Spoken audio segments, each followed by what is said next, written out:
Yes.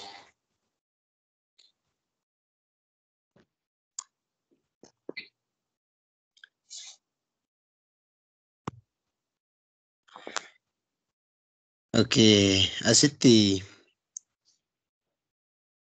mata duree dhumti isaayyuu fakkeenya haadha hiyyeessaa tokkoo fi abbaa firdii jal'aa tokkoo jedha. Lafa kanatti namicha abbaa firdii jal'aa yookiin qajeelummaadhaan firdii kan hin faranne tokkoo fi haadha hiyyeessaa tokko argina. Haati hiyyeessaa kunii firdiin ishii akka faradamuuf yookiin abbaa firdii Waaqayyoon hin sodaanne namas hin sodaanne sanaa yookiin namicha firdii jal'aa faradu sanaanii itti deddeebitee anaa fi isa anatti falmu gidduutti firdii qajeelaa anaaf baasi jettee itti hin boossi turtee jedha. Kana keessatti lakkoofsa tokko irratti kadhachuun akka isaaniif ta'u kadhachuus akka hin dadhabne isaan barsiisuudhaaf fakkeenya kana fudhate gooftaan Yesuus. Kanaafi kadhannaanii irra deddeebiidhaan kadhannaa kadhachuu akka qabnu, kadhannaa nuffinee dhiisuu akka hin qabne, Waaqayyo gaaffii konaa deebisuu dhiisee hin ture jennee abdii kutannee dhiisuu akka hin qabne iddoo kanatti arginaa jechuudha. Dubartiin kun irra deddeebitee kadhattee namicha kana itti deddeebitee anaafis anatti falmu gidduutti firdii dhugaa naaf faradi jettee namicha caqacaqxe yookiin itti deddeebitee gaafatte. Kana irratti namichi akkas jedhe, ani yoon Waaqayyoonis sodaachuudhaa baadhee namas yoon safeeffachuudhaa baadhe haati hiyyeessaa kun waan natti deddeebitee na caqacaqxuuf yookiin na nuffisiiftuu fi firdii kana faraduun qabaa fedhee firdii kana haadha hiyyeessaatiif faradee firdii dhugaa haadha hiyyeessaatiif faradee haati hiyyeessaa kun firdii dhugaa argattee jechuudha. Kana jechuun irra deddeebiidhaan nuffa tokko malee dadhabbii tokko malee kadhachuu akka nuti qabnu arginaa jechuudha. Gooftaan Yaabbisuuf nittaanuu waa'ee fakkeenya farisichaa tokkootii fi namicha qaraxa fuudhuti. Kennaa miti yennoo qaansaa hirpasaan yoo jiraate boruu qofa turatti mul'achaa jira. Hirpasaa jirta? Jira. Tole. Ittuma fufiitii waa'ee namicha qaraxa fuudhu tokkoo fi fakkeenya farisichaa. Okay. Asitti maal ilaallaa lakkoofsuma tokkorraa kaasee waanuma kadhannaati kan inni dubbatu.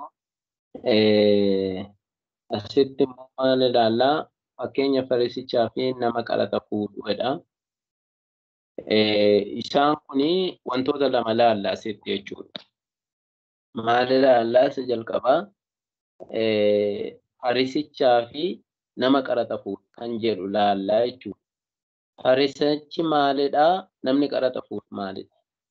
Dura ilaallaa turre boqonnaa 17 ta'ee 16 naannaa 16 lakkoofsa tokkorraa 17 ta'u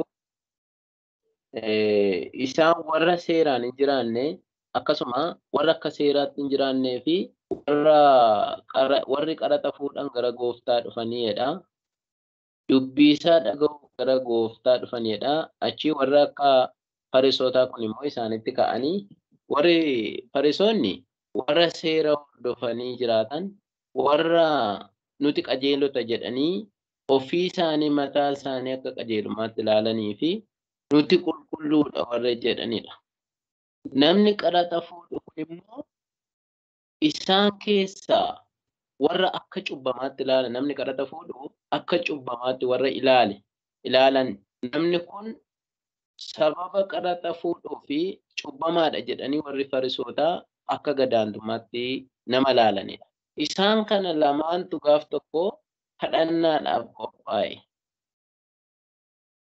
osoo kadhatanii maal jedhanii inni farisichi ofii isaati qajeelaa of godhee Waaqayyo ana malee nama biraan jaallatu jedhee akka of tuulummaa isaatti maal jedhee nama cubbamaa sana itti dabalee akka warra cubbamootaa, akka warra hatanii, akka warra ejjanii, akka namicha qaraxxuu kanaallee waan nan godhiin sin galateeffadha jedheen. Inni kun maal ilaallata? Ofii isaati qajeelaa godhee, qulqulluu godhee, nama sana immoo akka cubbamaatti nama waa'ee hin baafnetti lakkaa'e jechuudha. Achi keessatti ani torbanitti si'a laman tsoomaa, kurnoo nan kennaa. Wantoota jiran egaa gooftaa Yesuus nu barsiisaa ture. Waciitii ala isaa qulleessitanii keessa isaa maal gootu jedhee fakkeenyaaf kubbaayyaa fi waciitii nu fudhachaa kan ture sana faana wal fakkaata jechuudha. Kurnoo kennuu keessan osoo hin dhiisin qajeelummaa hojjedhaa kan jedhu sana faana wal fakkaata. Kurnoo kennuunsaa akkasumas torbanitti lama tsoomuunsaa waa'ee hin baasu fuula gooftaa fuulduratti. Namni sun maal ilaale? Akka ofii isaati qulqulluu ta'etti ilaale jechuudha. Farisicha waan ta'eef. Inni qaraxa fuudhee maal jedhee ija isaanillee gara waaqaatti ol ilaallee. Kun maal agarsiisa? Ani cubbamaadha. Ani cubbamaa nama cubbamaati waan ta'eef ija kootiin gara waaqaatti ol ilaaluu hin danda'u kan jedhu safeeffatee maal jedhee ana nama cubbamaatti araaramee. Ana nama cubbamaatti ilaalaa jedhee fakkeenya lamaan kana wal bukkee qabee ilaala jechuudha. Kanarraa maal baranna? Walumaa galatti gooftaan wanti inni barsiisuu barbaade asitti namni tokko qajeelaadha jedhee ofii isaati of tuulummaadhaan osoo nama kaan tuuffatu waaqa fuulduratti fudhatamuu kan dandeenye. Jireenya namaa keessa isa dhokataa waaqayyoo ilaaluu danda'u osoo of hin madaaliin ani qulqulluudha jedhee qulqullummaa isa waaqayyoo fuulduratti fudhatamu, qajeelummaa isa waaqayyoo fuulduratti fudhatamu, akkaataa waaqayyoo barbaaduun osoo hin taane ofii isaaniitti qulqulluu godhanii warra kaan warra xureessanitti fakkeenya kana dubbate jechuudha. Kanaaf kanarraa maal barannaa? Gara ofii keenyaatti gaafa deebifnu yaa isa kana tokko tokkoon erga dubbannee gara ofii keenyaatti gaafa deebifnu immoo isa kana dubbadheen darbaa yoo dheerate harka baasii abdiin gara ofii keenyaatti deebisuun maal baranna kutaa kanarraa? Boqonnaa 18 lakkoofsa 9 kaasee hanga 14tti maal baranna kan jedhuu fi waan guddaa baranna. Tokkoffaa namni tokko nama kaan tuffachuu kan hin qabne. Cubbamaadha jedhee nama kaan tuffatee kun waa'ee hin baasu jedhee nama kaan tuffatee yoom cubbamaa tokkoyyuu waa'ee hin baasu jedhee akka hin tuffanne yookiis immoo madaalii waaqayyoo keessaa kan galle nu agarsiisa jechuudha. Inni har'a akkuma beekamu ani qulqulluudha. Namni amma koo qulqulluun hin jiru. Namni akka koo qajeelaan hin jiru. Namni akka koo faarfannaa bareechuu hin jiru. Of tuulummaan keenya waldaa kiristaanaa keessatti wanta baay'eetiin madaalii waaqayyoo keessa nu galcha jechuudha. Ani ebelu nan caala. Faarfannaan nan caala. Lallabaan nan caala. Tajaajilaan nan caala jedhee namni gaafa ofii isaa keessatti jireenya isaa keessa isaatti of gurguddisuu jalqabu fuula waaqayyoo fuulduratti immoo tuffatamu akka ta'u warra kaan tuffachuu fi of kakaasuun kuni fuula waaqayyoo fuulduratti sirrii akka hin taane irraa baranna jechuudha.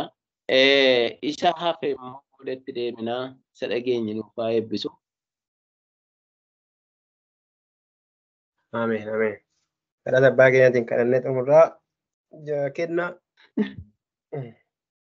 Lakkoofsa 15 irraa kaasee waa'ee mucoolii haasa'a.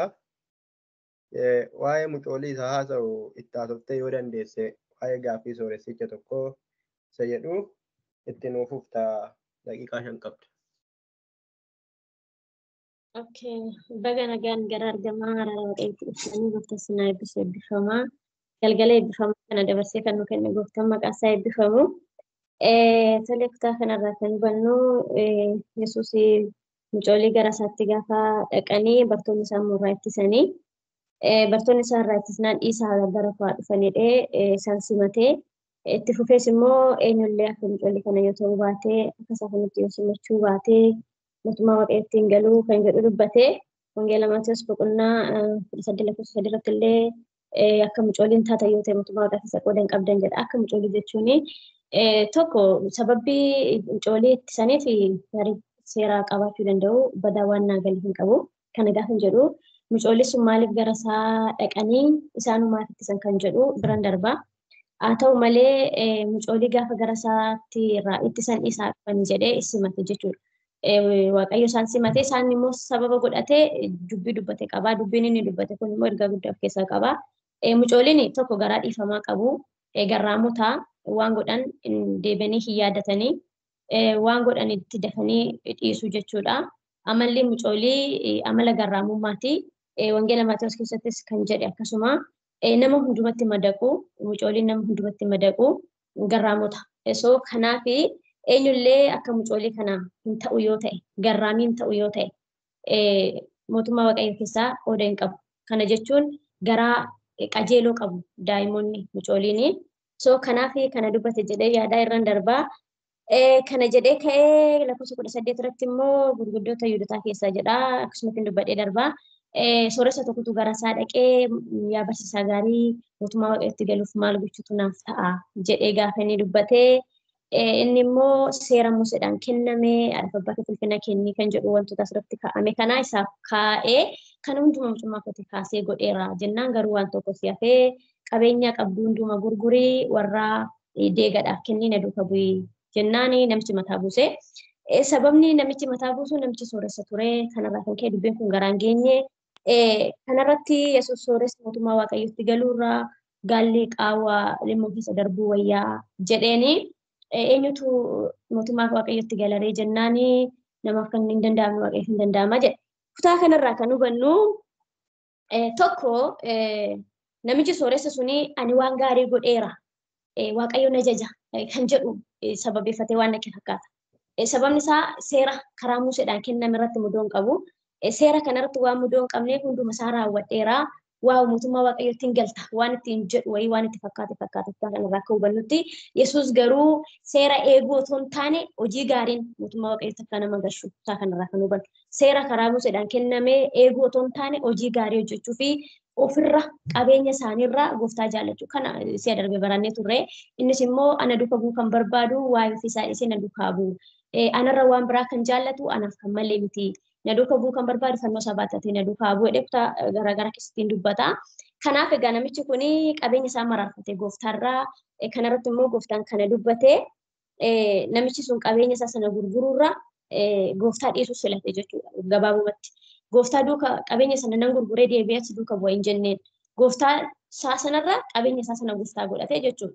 Kanaaf immoo Yesuus kana sila dubbatee ture waan ta'eef sooressi mootummaa waaqayyootti galuurra gaalli qaawwa ilmoo keessa darbu. Kana jechuun qaawwi milmoo egaa nuyi akka beenutti milmoo xiqqishuudha. Gaalli immoo guddaadha.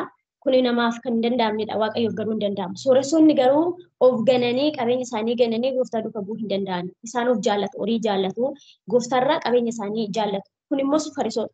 Farisoonni mataa isaanii qabeenya isaaniitiif iddoo guddaa kennu, qabeenya siin qabu, seeras immoo hin beeku.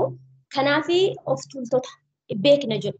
Waan seera karaa Museedhaan kenname sana waan eegneef mootummaa waaqayyootti galla jedhanii ofitti waan amananiif innumtuu amma seera karaa Museedhaan kenname eegeera mootummaa waaqayyootti nan gala jedhee ofitti waan amaneef akkasitti dubbatee eenyutu fayyuu danda'a gaafa jedhame immoo namaaf kan hin danda'amne waaqayyoof hin danda'ama jedheeni Phexros isaan kana gidduutti nuyi araddaa keenya hunduma dhiisnee si duuka buuneerraa jedheeni. Nan dhaabamoota tokko. Stop ya banyaamo nagaa sanii ta'u akkam jirtu fayyaa keessanii har'a yoo fedhe borumaan nyaannaa ta'e yaadaa ta'etta. Namni waldaa magaasuusi keessaa dhufe jira addoo.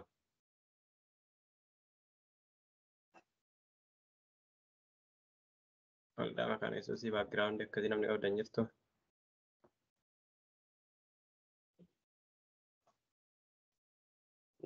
jidduudhaan buna naa fidanii. Waldaa makaana Yesuus yeroo murtaa'eef keessa tureera garuu amma achi keessa hin jiru. Haa ta'u ga'a. Wannoon fa'i maqaa Yesuusii antu fakkaatti. Wanti sannaa itti jirtaa maqaa Yesuusii miti ati? Yeroo madii waan ta'e malee duratti mul'angeeliin ture. Yaa manfasii kee akkanatti naa ifametti. Waa arguu qabdeetta jechuudhaanis. Waan baay'een argamaa ni qaba. Waan baay'ee argaa oolla miti nuti nuti. Waa'ee isa argaa oolla isa hojii dhuunfatanii argan arguu jalqabdeen malee. Noo laalatu waan argaman yeroo gooftaan si haabbisuuf gaaffiiwwan muraasa as keessa jiru. Sannaa itti nuu cufi kan keenatti deebisa. Gaaffiiwwan muraasa as keessa jiru irratti haasofnee kutaan irraa jaalatsaa dhimma kadhannaa irratti kan xiyyeeffate. Waa'ee kadhannaa yeroo darbe ilaalleerra waan ta'eef baay'ee wanta haaraa nutti ta'ee yaadu haa ta'u garuu kutaa Luqaas keessatti argita jettoote wanti baay'een irra deddeebi'a. Waa'ee kadhannaa ilaalchisee boruun gaafadha. Maaliidhaa fi yeroo darbe almost qo'annee irra miti waan baay'een da'uun baay'ee waan yerootti fudhannee tokkote. Maaliif irra deddeebi'a jettee yaadda? Maal nu gargaara kun?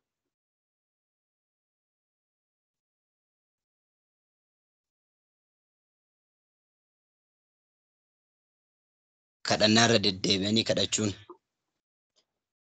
Luqaasumti mataan isaa irra deddeebi'ee waa'ee kadhannaa barreessuuf isaa maal bu'aa qaba jettee yaadda?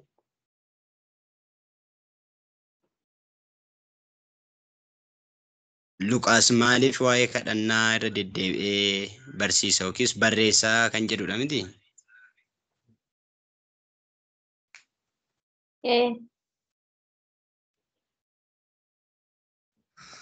Okay. Luqaas yeroo baay'ee waan dhaga'e yookiis waan arge waan akka dhaga'etti waan dhaga'e barreessa.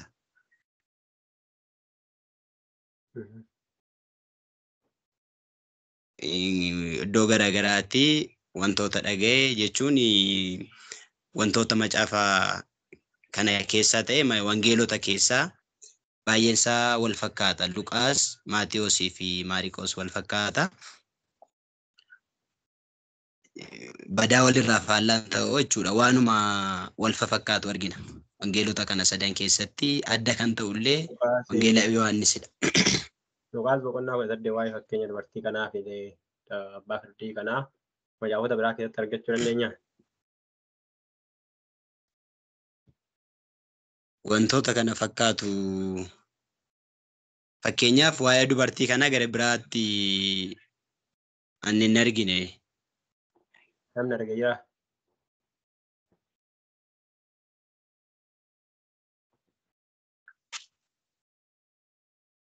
Waa'ee dubartii otoo hin taane fakkeenya kana fakkaatutu jira. Dhaabatee dhaga'ee jedhee yeroo darbe keessatti waa'een dubartittii daariktiin hin jiru garuu nam tokko keessumaan natti dhufe jedhee balbala rukutee yoo nuffisiise namichi sun isaa dhimmuudha yoo baate iyyuu ciqicciqii namichaa dhiisee ofirraa buusuuf jedhee dhaqee hin banaaf kan akkasiin goone jiraare kan jedhudha. Fakkeenya isaa jira malee wangeelota kan biraa keessatti argannaa ta'edha gaafini. So yuunikiidha jechuudha. Wangeeluma Luqaas keessattidha yeroo darbe kan arganne istaayilii isaa adda adda malee gaafiin inni jalqabaa maaliif istaayilii adda addaatiin si adda addaa waa'ee kadhannaa irra deebisaa Luqaasii isa jedhudha. Na boruudhaaf ture gaafiinsaa haa ta'u gooftaan si haabbisuuf kutaa kana keessatti lakkoofsa mata dureen isaa malee jettee yaadda boru mata dureen isaa akkamitti fudhattoota yaadisiin jedhanii amma lakkoofsa 8 qofa sii kennanii.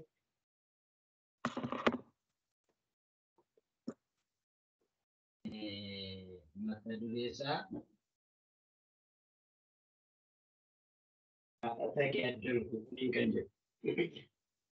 maal jettee hafuura adda hin kutini? kadhata kee addaanii kadhachuu keettuma kufi. Kadhata addaan kutin. Ada gooftaan saabbisu gaaffii tokkoon si gaafadha.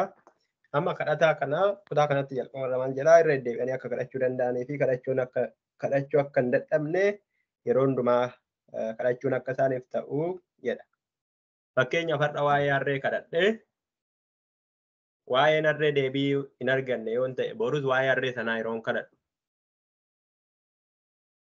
Akkana jechuu isaati moo yookiis har'as waa'ee harree kadhadhee boru immoo waa'ee sangaa kadhadheef ta'a waa'ee akkasii kadhachuu jechuu kooti moo irra deebi'ee kadhachuu yookiin kadhachuu akka hin dadhabne yeroo hundumaa akkan kadhadhu jechuun. Lammaffaa yeroo har'a kadhadhee fakkeenya waaqayyo har'a naaf hin deebine yoo ta'e boruu yeroon kadhadhu sana isa har'aa sana diileetii godheen isa boruu kadhadhamoo isa kaleessas waaqayyo naa dhagayeera jedheen irra deebi'ee kadhadhamoo isti aayidiyaa kennuus.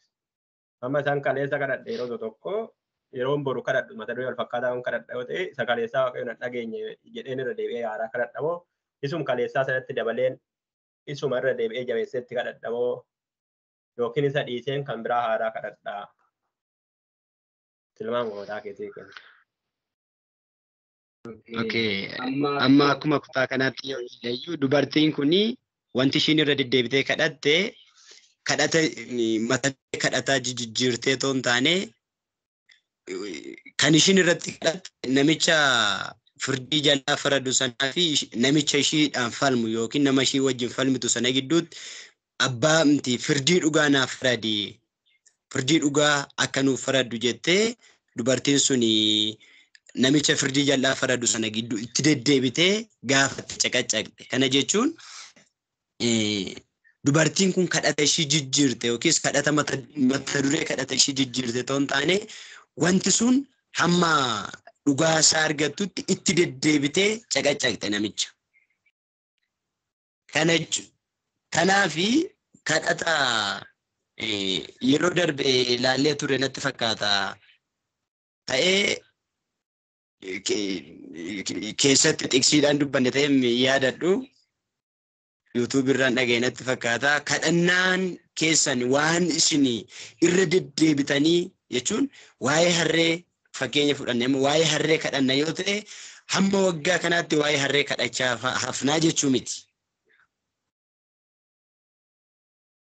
Kadhata keenya itti dabalaadhuma deemuu qabnaa jechuun wantichaaf garuu waan kadhachuu qabnu tokko kadhachuu qabna cimsinee abdii kutannee dhiisuu hin qabnu hin ture jennee dhiisuu hin qabnu waaqayyoon kadhachuu qabna jechuudha.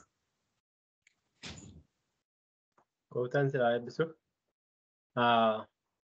Gaafficha qabadhaa gaaffii ofii qabdan immoo nu gaafattu. Lafa tokkorratti yeroo hundumaa kadhachuun akka isaaniif ta'u kadhachuu akka hin dadhabne isaan barsiisuudhaaf Yesuus fakkeenya tokko isaanitti himee jira. Fakkeenyi kun fakkeenya dhugaa riyaaliitii lafa irratti ta'ee beeku wayiiti moo fakkeenya kireetiivitiidhaan uumame akka falaasama wayiitti yaadda?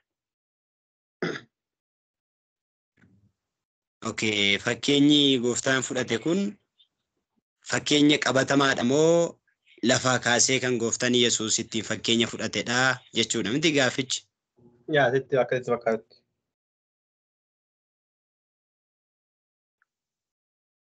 Fakkeenya dubartii jechuun wanti kun lafaa kaasee otoo hin taane waan ta'ee darbe ta'uus danda'a.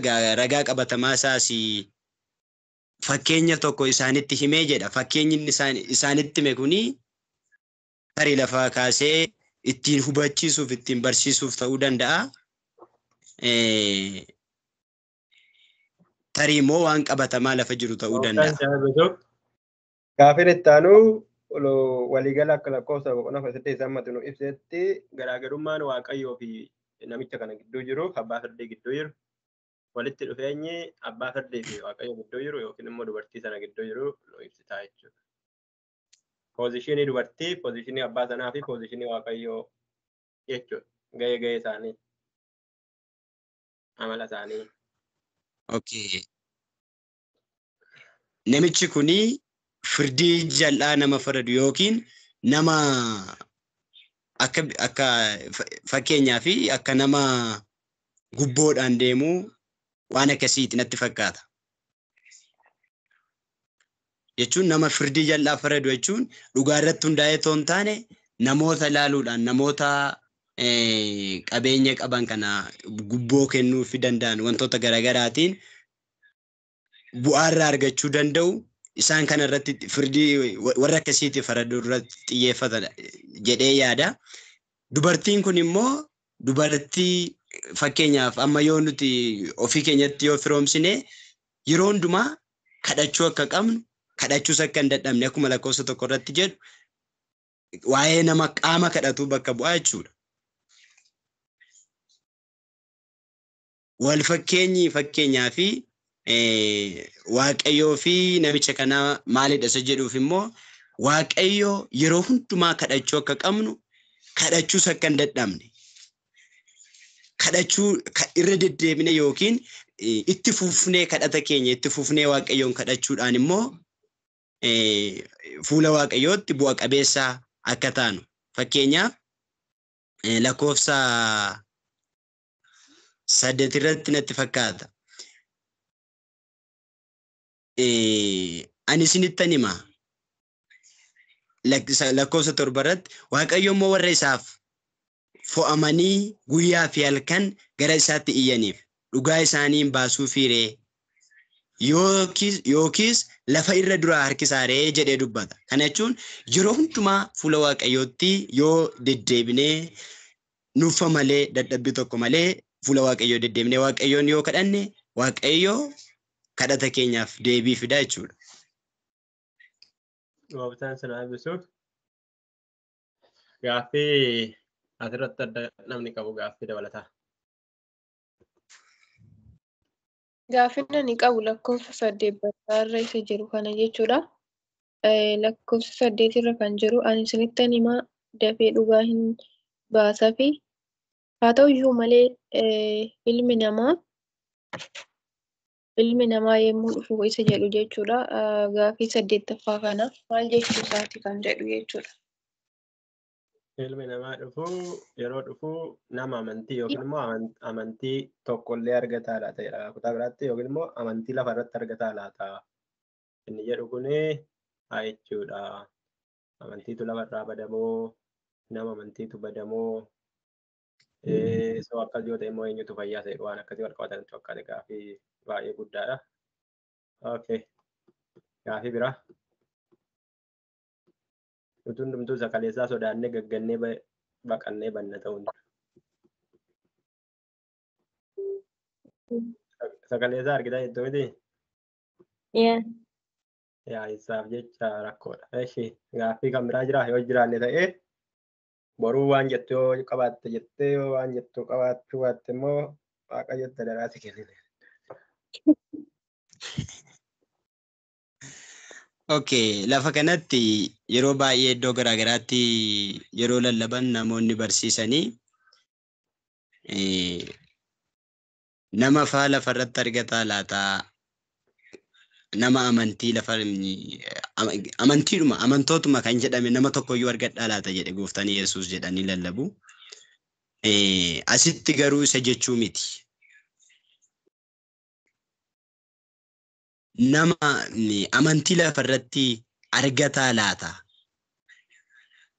yookiis ani isinittan hima dafee dhugaa hin baasaaf haa ta'u iyyuu malee ilmi namaa yommuu dhufu amantii lafa irratti argataa laata jedhee lafa kanatti kan dubbatuu fi dhugaa hin baasaaf jechuun tokko kadhannaa kadhannu yeroo kadhannu nuti waan kadhannu tokko amantiidhaan kadhachuu akka qabnudha jedhee yaada. Amantiidhaan kadhachuu akka qabnu amantiidhaan amman kadhannetti kadhannaan keenya akkasumaan dadhabuu akka hin taane dirqama kiristaanni tokko Waaqayyoon kadhata yoo ta'e amantiidhaan Waaqayyoon kadhachuu qaba. Akkuma jedhu isinii waan kadhattan akka waan isinii ta'eetti amanaatii lakkaa jedhee sagaleen Waaqayyoo isin dubbata waan ta'eef akkasitti kan dubbatan.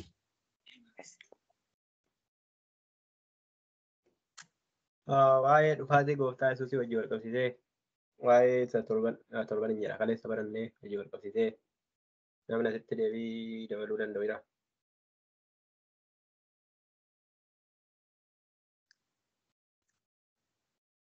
Waa'ee kadhannaa wajjin wal qabsiisee kutaan kun waa'ee kadhannaati waan ta'eef waa'ee kadhannaa wajjin wal qabsiifnee waa'ee dhufaatii gooftaa isaa boqonnaa 17 wajjin wal qabsiisee ilmi namaa yeroo dhufu jedha miti achuma jedha miti dura yeroo dhufu jechuun maal? Nama hundumaaf immoo Nama hundumaaf silaa biruma jira yeroo dhufu maal jedha? waa'ee deebi'ee dhufuu isaa Waa'ee deebi'ee dhufuuti jechuudha. Waa'ee isa lammataa deebi'ee dhufuu. Amantii lafa irratti argatan amantii pheenxee yookiin pirootesaantii waan akkasii jechuudha moo nama amantii jechuudha moo amantii dhimma maaliiti? Wanti inni amantii lafa irratti argataa yoo dhufan. nama amma dhumaatti dhaabbate jechuun barbaadee dhufuudhaan. Kana jechuun amantiin inni jedhu suni nama Yesuusitti qabamee rakkina hunduma danda'ee guyyaa inni deebi'ee dhufu sanatti qophaa'ee isa eegee simatama. Akkasitti naaf. Kanaaf amma waa'ee wannoo hubachuu qabna. Leelloo beekteetuma gaafatte moo siigaluu deegaatte? Lakki durumayyuu naaf hin galleeffam malee beekee gaafanne. Jechuun akka nuti hubannuuf yoo ta'e gaafiinsaa nama hundumaa bira jira. Kaleessa gaafii tokko akkuma gaafannee namni hundumtuu iddootti waliin galle jiraachuu mala poointiin inni kun poointiitti namni baay'ee waliin galleedha. Garuu waa'ee namicha abbaa firdii wajjin wal qabsiiftanii deebisuu qabdu jechuudha. Abbaa firdii sun abbaa firdii akkamiidha? Abbaa firdii jal'aadha. Namichuma isaa jal'aadha. Namni jal'aan immoo firdii isaas jal'aa ta'uu danda'a. Amalli isaa lafarra jala harkisaa hin dhaga'u. Amala isaa jechuudha. Waaqayyo immoo akka kanaa miti. Waaqayyo immoo dafee raawwata. Isuma sana iyyuu isuma inni dafee raawwatu sana iyyuu warra maal godhan jedha lakkoofsa 7. Warra yeroo hundumaa fudhatan. Warra kadhatan jedha moo warra iyyan jedha? Halkanii fi Warra halkaniif guyyaa gara isaatti iyyanidha. Ingiliffi isaa warra boo'an jedha. baasuuf hiri jedha. Garaagarummaa immoo of kadhachuu maal jettanii yaaddu? Bu'aatuma kadhanaa dhimmaashatu lama irratti qaba. Nama maal ta'eef boo'a? Nama maal ta'etu iyya? Nama rakkina guddaa qabu. Nama gargaarsa barbaadu. Achi keessaa warra maal ta'antu rakkina qaba? Warra maal ta'an jedha lakkoofsa torbaatti. Warra firdiin isaanii jalaa jallate. Lakkoofsa torbaatti warra maal ta'an jedha? Warra fo'aman. Warra isaaf fo'aman. Kan boo'u kan iyyuu warra isaaf fo'ataman. Yeroo meeqa iyyuu immoo yeroo meeqa boo'u? Yeroo hundumaa. Halkanis guyyaas. Halkanii immoo guyyaa? Halkanis guyyaas. Halkanis guyyaas yeroo hundumaa hin boo'u inni iyyuu achi keessaa garuu warra fo'amanidha. So halkanis boo'aa guyyaas hin boo'u inni iyyuu jechuun soofara ta'anii miti. Soofara ta'ee hojii hojjechaa biizinasii mataa hojjechaa kan bareedee dhiqadhee miti namni kan boo'u kan iyyu. Hin kadhatu isa jedhu miti inni iyyuu hin boo'u jedha.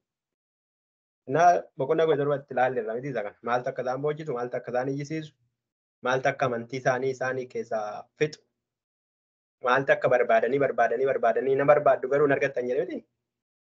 Hin argattanii tullootu wanni iyyuu jenne miti kaleessatti tulluudha illee nurratti gajjigi yoo jettanii tulluun isin hin sarmu. Kanaaf edda namni du'allee barbaadee du'uu hin dandeenye amantii maatti godha. Namni du'a kottu na ajjeesi namni jedhu natti jigi namni jedhu amantii qabattanii yaaddu? Hin qabu. Sodaa. Sana maalaafuu lakkoofsa sattaanutti darbineetu booda rivaayizii goona yoo waaqayyo nu gargaaree yeroo nuu kennee daqiiqaa baay'ee nu ilaa deemaa jira. Lakkoofsa gadi kaasee hirbasaa miti hirbasaadha. Fakkeenya namicha sanyii facaasuuti miti hirbasa. Fakkeenya farisichaa fi namicha kadhata fuudhu. Fakkeenya farisichaa fi namicha kadhata fuudhu. Kanaan dura waa'ee farisichaa fi waa'ee kadhatichaa wanti beeknu jira.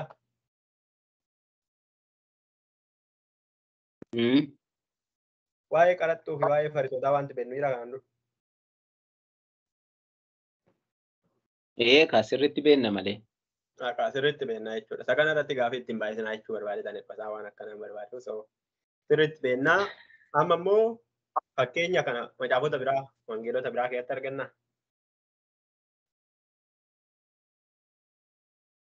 Fakkeenya farisichaa fi namicha qaraxa fuudhu iddoo biraatti hin argannu. Okay, hin argannu inni waa dhiibnu. So wangeela Luqaas keessatti edda jalqabne kaasee farisoonni amma ammaatti jiru moo hin jiran? Jiru. Guutaan. Hin jiru jechuudha. Waa'ee isaa homaa waanuma bakka jennu iyyuu hin qabnu hunda'uun dadhabne irra maaliif irra deddeebi'aa ta'e qofaadha malee. So yoonni maqaan isaa qaraxxoonni yeroo darbe argitan miti eessarraa kaasanii akka isaan jalqaban. Gaafa jalqabaa bartoota Yesuus keessaa eenyutu waamame jenna? Qaraxxoo.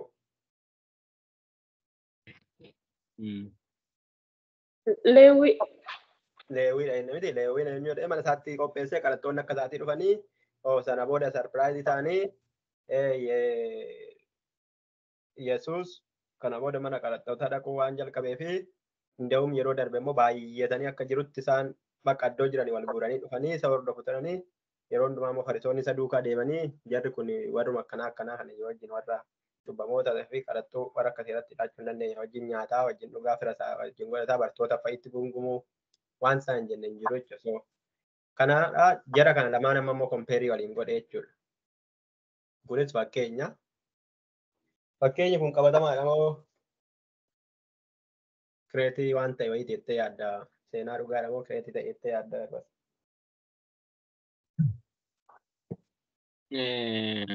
Egaa iyyuu fakkeenya farisichaa fi namicha qaraxa fuudhuu jedha. Asitti fakkeenyumaan dubbatee haa ta'u malee gooftaan waan qabatamaa irratti hundaa'eetu kan inni fakkeenya fudhatu jechuudha. Waan keessa namaa irratti argu. Qabatamaa ta'uu danda'a garuu asitti fakkeenya jedha mitiire fakkeenya farisichaa fi namicha qaraxa fuudhuudha. Qabatamaa ta'uu danda'a. Jireenyi farisootaa kun amma dubbanne akka as keessatti ibsame kanadha. Jireenyi isaanii qulqulloota nuti cubbuu hin qabnu qajeelota warri qaraxa fuudhan immoo cubbamoota jedhanii lakkaa'u. Warri qaraxa fuudhan immoo warri akka seeraatti hin jiraannee fi warri qaraxa fuudhan immoo qalbii isaanii jijjiirrachuudhaaf dubbii gooftaa dhaga'uudhaaf gara gooftaa akka dhaqan ilaalaa turre jechuudha. Kanaaf kuni waanuma qabatamaa irratti hundaa'etu fakkeenya kana itti mee jedhee. Gooftaan isaa eebbisoota tajaajila asii kennan waldaatti eeyotu kennaa fi kennaa fa'i immoo kennaa fi ture mata duree kee fa'i yookiin seentarii isaa maaltu itti fakkaata? Mata duree kee maal jetteetu waamta fakkeenya sooricha gowwaa jettamoo mata dureen isaa maal jettee yaadda? Okay. Akka hafuurri si ibsettis ta'e.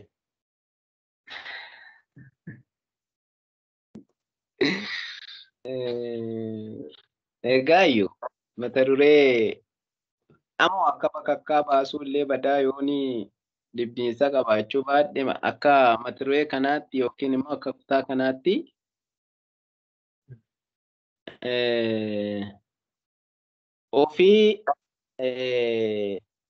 ofii qajeelaa gootee warra kaan hin ceephayin.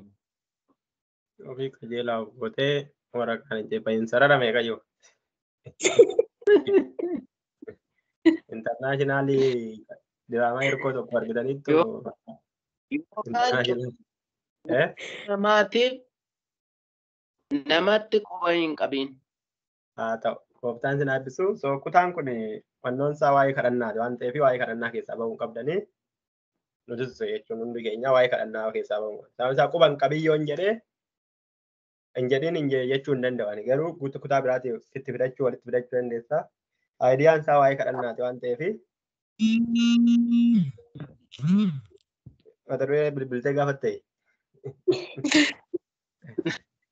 Okay. Waa'ee kadhannaa amma mata duree walumaa gala innaa gaafannu yoo mata duree kana fudhadhe waaqayyo wanti namaa kennuu danda'a garuu as tureen na jijjiirsisee midhaan jechuun dhattu jechuudha. Homaa nama hin jijjiirsisu rakkoo mata duree jijjiirsisuu qabu. Waa'ee kadhannaati waan ta'eef mata duree waa'ee kadhannaati waan ta'eef waa'ee kanaa akkamittaan kadhannaatti geeffadha lakkoo tokko lakkoofsa lama hidheenaan tajaajila yoo hin jedhee jetteetu teessee waaqayyo si gargaara fuula keessatti yaaddetu yoon waa'ee of jajuu qofa ta'ee dhimma kadhannaa yoon keessaa gatee baay'ee ergaa guutuu hin qabu. Wanti guddaan kutaa kanatti kan nu barsiisuu barbaade kadhannaadha waan ta'eef yeroo kadhannu of tuuluu akka hin qabnedha miti. So mata duree isa gaafsitanis haa ta'u dheeressanii sara lama amma shanitti godhachuu dandeessu. Haa ta'u ergaan isaa yookiin samariin isaa lakkoofsa meeqa irra jira?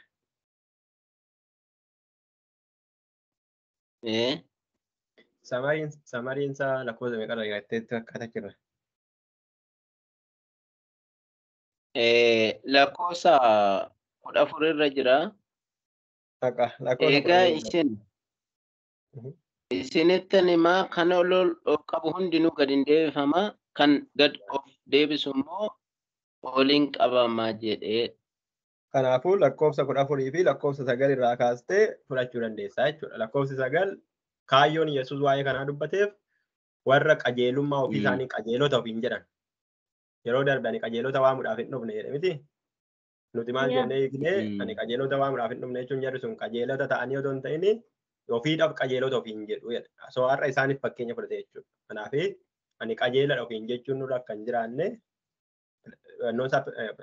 kaayyoon inni ibsuu barbaade akkasii jechuudha. Dhuma irratti immoo ani qajeeladha ofiin jedha taanaan gadandeeffama. Namni ani cubbamaadha ofiin jedhu immoo ol ka'amaa jettee harka walitti reebaa yaa saba waaqayyoo nama galateeffadhaa jettanii dhiyeessikaa. So lakkoofsa 18 irratti immoo boqonnaa 18 irratti jalqaba isaa irratti kaayyoon inni barsiisuu barbaade yeroo hundumaa kadhachuu yookiin kadhannaa akka hin dadhabne inni dhumaa namni kadhannaa yoo hin dadhabne ta'e waaqayyo dafee akka isaanii deebisu dafee akka isaan qaqqabu jechuudha. Lafarra akka isaan jalaan harkifnetti samarii gootaaf jechuudha waaqayyo sin gargaarannaa tajaajiltanii waa'ee mucoolitti darbina. Waa'ee mucoolitti darbina. Egaa isaan kun yuunikii Luqaas qofa keessatti fa'i kan argaman keessaa amma yeroo warri teoloojii barattan ani nan baradheechaa hin jiru. Warri barattan yeroo barattanii namoonni wannoo Luqaas keessa qofa kan jiran wannoo Maatewos keessa qofa kan jiran jedhanii isin barsiisu. Kan kuni warra Luqaas addatti fa'i barsiisudha. Waa'ee kadhannaa baay'eetti xiyyeeffata waan ta'eef waa'ee dubartootaa baay'ee xiyyeeffata yeroo darbee argineerraa waa'ee ijoollee baay'ee xiyyeeffata yeroo darbee argineerraa namoota warra kaan irra waa'ee dubartootaa yeroo hundumaa kan xiyyeeffatu waa'ee ijoollee waa'ee ormaa kan xiyyeeffatu kanaadha isin jennee turre. Alright, dhaatii tokkotu nu hafa yookiin sanaa gadi. Waa'ee mucoolii kennaatu nu ibse. Yesuus harka isaan irra kaa'u. Waa'ee amaloota Fariisotaa namni yoo dandeenya boodatti deebina garuu yeroo darbe baranneerraa amaloonni Fariisotaa maalidhaa? Amalli namicha sanaa firrii jal'aan sun maalidhaa? Amalli Waaqayyoo immoo maalidhaa? Dubartiin sun immoo amala akkamii qabdii isa jedhu itti deebina. Gaaffii isa gaafattan waa'ee kanarratti namni yeroo gaafattan jira.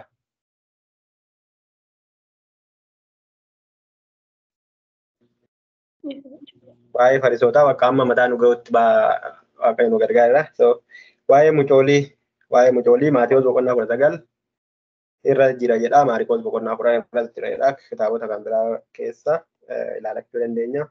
Waa'ee mucoolii gara isaatti fidan jedha. Iddoo kanatti immoo ijoollee gara isaatti dhufe ta'a.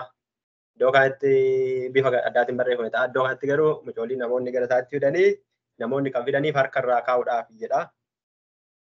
Harka irraa kaa'uudhaaf jedha. Kutaa kanatti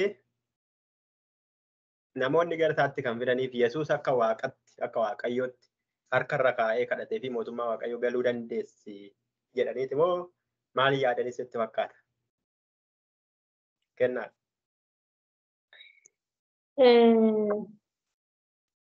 Eebbisuu fedhee ma yaadan akka waaqa batalaayi namoonni muraasni waaqummaa isaa kan amanan jiru.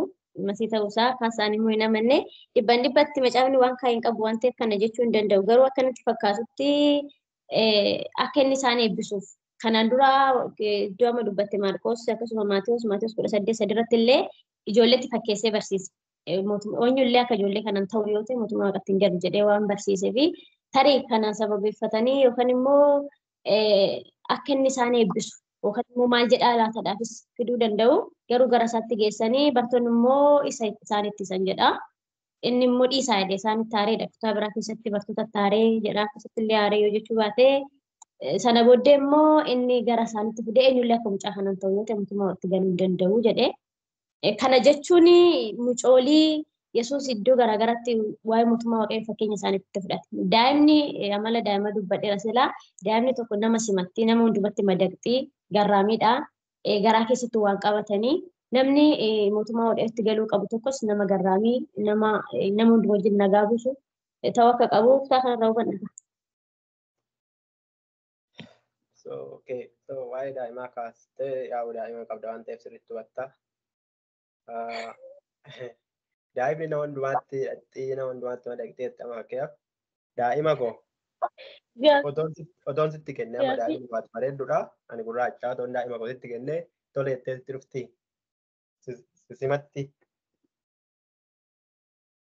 Anammaan argetti daa'ima na baqattu na garreen bifu. Gaafii qabdi intalli. Warra kee. Faantu gaafadhu. Yaadni kun galleetta hin faantu gaafadhu. Siree gootaan sinaa eebbisee eebbifamaadha. Gaafii waa'ee daa'ima kanarratti qabu namni akka daa'ima godhu yookiin immoo akka daa'ima kanaa yoo ta'u mootummaa Waaqayyootti hin galaadha. Tole daa'imti nama gooftaa hin qabne yeroo boqottee mootummaa Waaqayyootti hin galti jechuu dandeenya. Isaan jedha. Warra gooftaa hin qabne jechuudha. Ka warra gooftaa qabanii yoo jette maara qofa. Daa'imnoo daa'imummaa ishee. Asirratti mootummaa Waaqayyootti galuu hin dandeessu. Waldaan makaana Yesuus kanaaf kaasee abdiin silaa manaa galee waldaan makaana Yesuus daa'ima akkuma dhalatteen cuubu daa'imni waggaa 10 gadi mootummaa Waaqayyootti hin galtii jedhu. Ammam dhugaa akka ta'e teoloojii waa'ee kanaa maal kaa'ee macaafni maal jedha yoon beekuudhaa baadhee daa'imni waggaa 10 gadi kun Waaqayyootu daa'imni waggaa 10 gadi hin galtii jedhee waan hin beekuun qabu. Yookaan immoo macaafni kana mane jedha. Amantii haadhaaf abbaatu daa'ima mootummaa Waaqayyootti galchaa kanallee waan hin beekuun qabu. Haa ta'u garuu isaan daa'ima waggaa dhalattee umurii daa'imummaa isheetti cuubamu siistariif waldaa makaanidha. Achi keessatti amma daa'imni ishee dhalattee waggaa gaafa guutu waggaa yoo waan guutu natti fakkaatu ji'a ja'a achitti cuuban bishaan irratti naqanii cuubanii isheen kanaan booda mootummaa Waaqa galuu dandeessi jedhu. Kanammoo kutaa kanarraa waan hin argadhu waan hin qabne hin beeku. Innis hin beeku. Okay. Gooftaan si haabbisuu ilaa daa'imni amma daa'imni koo ani gurraacha waan barbaade leelee yoo ta'e ati bareedduu diimtuu yoo taate daa'imni nama daqxee natti bartee daa'ima koo kan taate yeroo sitti kennu cal jettee sitti hin dhuftu. Hin iyyitiin booda. Gara haadhatti akkanatti iyyiti. Ani hin beeku daa'ima biyya keessanii hin beeku. Daa'imni biyya keenyaa akkana. Macaafni qulqulluun garuu yeroo kanaa Yesuus gara isaatti dhufu ijoolleen dhoowwinaa jedhee jedha. Ijoolleen kun kaan isaanii kan of baranii Yesuus ilaalanii itti dhaquu danda'anidha. Fiilmi irratti yoo argitanii kaan isaanii immoo amma afaan biraatiin yoo ilaaltan daa'ima ganaa isaanii warra wannoo ta'an warra of hin dandeenye da'uu harka namni baatee namatti kennu jechuudha akkasiiti. Harka irraa kaa'uuf gara isaatti fidanii jedha. Eebbisuu fedha asitti immoo Yesuus mucaalee eebbisuu isaadha mata dureessa. Eebbisuuf kan jiru jiraa? Yesuus mucaalee eebbisuu isaadha miti ree lakkoofsa 15 mata dureessa. Yaa inni maal dura kizere eebbiseera kan jiru jira? Mata dureessaa Yesuus waggaa ta'e. Okay, so akkasii jechuudha. Gara isaatti fidee Yesuus mata dureessaa eebbisuu isaadha. Gara biraatti eebbisee harka isaarra kaa'ee kadhatee yookiin eebbisee fi haa jedhu rakkoon qabu.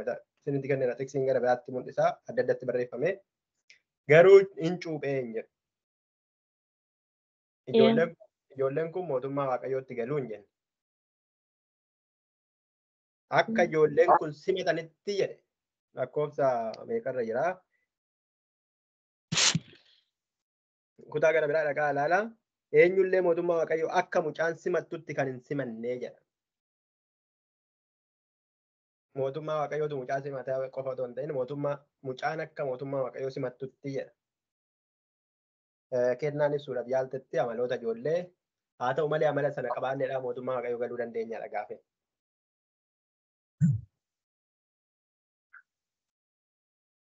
Kanattuudha namichi kan gaafii gaafachuu dhaqe.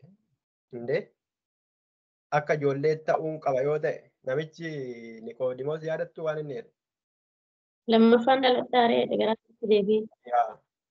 Inni akkasan ta'uu qaba yoo ta'e lammaffaan daganaa gara haadha kootti hin deebi'a jechuudha jedhe. Inni kun immoo akka ijoollee kana ta'uudhaaf ani maal gochuun qaba anoo qabeenya qaba jedhamu inni lammaffaan. Anoo qabeenya qaba anoo abboommii eegira akkana godheera ijoolleen abboommii eeganiiru ne soomanii hin soomu. Qabeenya qabuun qaban guddatanii hin guddanne. So ani inni akkana ta'e yoo maalan taaree jechuu isaatiin. Ijoolleetu mootummaa Waaqayyoo galaa yoo jennu. Kanaaf ijoolleen hin galanii yoo jettan immoo ijoolleen hin galan edda ta'e maal goona? Ijoollee warra amananii galu immoo yoo ta'e ijoollee warra amananii galu erga ta'e dhaalan darbaa amantiin.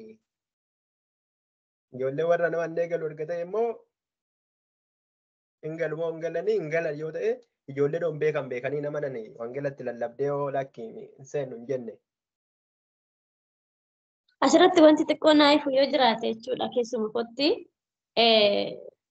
wantichi kanan dura dhugaadhaan barumsa kanaa waan hin dhaga'e waan hin beekullee hin qabu garuu daa'imman yakka hamaa tokko hin hojjetan wanti nan irraa hubadhu. Yaani fakkeenyaaf daa'imman gaafa jennu daa'imman waggaa 10 gadi daa'imman kan jedhu isaa ijoollee jedhamu. Sayyuu ta'e immoo daa'imman waggaa 5 gadi xixiqqayyoo kana faatte kan isaa fakkeessanii daa'imman kuni hamaa hin godhanii seeras beekanii seeran eeganii seeras beekanii seeran cabsanii waan itti hamaatti bu'anis hin qabanii nyaatu hin dhuguu irra fuun ka'uun taphatu kanuma. So kanaaf isaanitti fakkeesse yaani kan mootummaa waaqayyootti hin galu kan jedhu kuni daa'imman kun waan gaarii ta'aniif kanarra kan darbu waan biraa waan naa galu qabu waan ta'eef hin beekadheen darbu. Namni beektan. Daa'imoota seeroo ta'anii namni tokko gooftaa Yesuus Kiristoositti hin amaniin mootummaa waaqayyootti akka hin galle jechuudha. Macaafni qulqulluun namni hin amanne akka itti hin galle dubbata. Ijoolles gizee ta'an immoo Daawit gadaamessi nabaateyyuu cubbamaadha waan ta'eef daa'imti hin beektu silaa sa'aatii sanatti mootummaa waaqayyootti immoo akkamitti galuu dandeessire.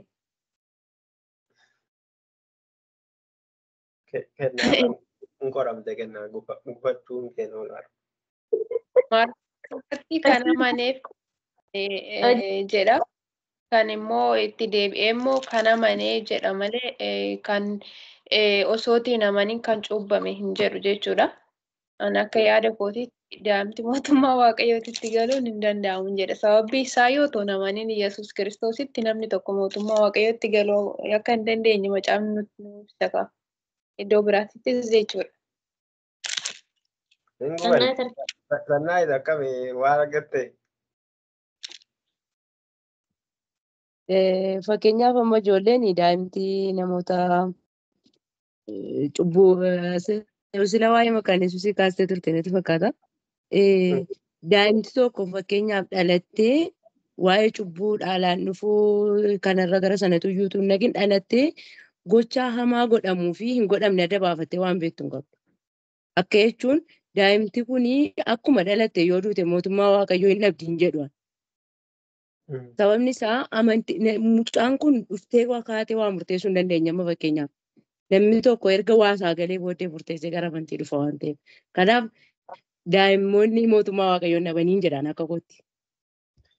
Kanaafuu yookiin nutu sirriidha yookiin situ sirriidha yookiin kennaa sirriidha amma dhugaan lamatu jira miti. Waa'ee amanuu fi namanii. Egaa akkas ta'e mootudha. Fakkeenyaaf amma Daawitii yeroo cubbuu isaa himatutti gara haadha koo keessaa kaasee ani cubbamaa ta'een dhaladhee jedha. Maaf kana jechuun barbaachiseere. Bakka cubbamaa ta'e akkas jechuun daa'imti har'a dhalattee mootummaa waaqayyoo dhalattee har'uma duute mootummaa waaqayyoon argattu jechuudha. Makeeka waaqayyoo ala hin dhalanne ko daa'imni kun. Dammoo jechuudha yoo akkas jenne kakuu haaraa keessa jirra. Kakuu haaraa cubbuun dhaalan hin darbu. Abbaan jallina mataa isaa ofumaaf nyaata. Haati jallina mataa ishee ofumaaf nyaatti dhallis akkasuma malee cubbuun haadha koo ana waan irraa qabu hin qabu. Ani gooftatti amaneera taanaan ani jireenya mataa kootti abbaan sun jireenya mataa isaatii yookaan immoo amantiin haadha koo mootummaa waaqatti nan gashu amantiin kun waan isaan gargaaru yoo gargaare fuun isaanii malee waa'ee lubbuu isaanii waan gargaaru hin qabu. Inni Daawit jedhe suni ani cubbamaadha jedhee of ibse sana yoo ta'ee fi kakuu haaraa keessa immoo jirra. Isa kanallee dabalata amma dhuguma waa'ee daa'immoolii kana amma fakkeenyaaf daa'imni dhalattee ji'a lamatti ji'a sadiitti hin jirti. Isheen kun ifa dukkana gargar baastee hin beekne abbaa ishee bira dhuftee abbaa isheetti deebite. So amma isheen kun firdii maal sitti faradama maal gootetti faradama ree. So gaafiidha amma ani kamitti walii gala daa'imni ituma daa'imni walii mootummaa waaqatti hin galu jedha sanatti walii gala.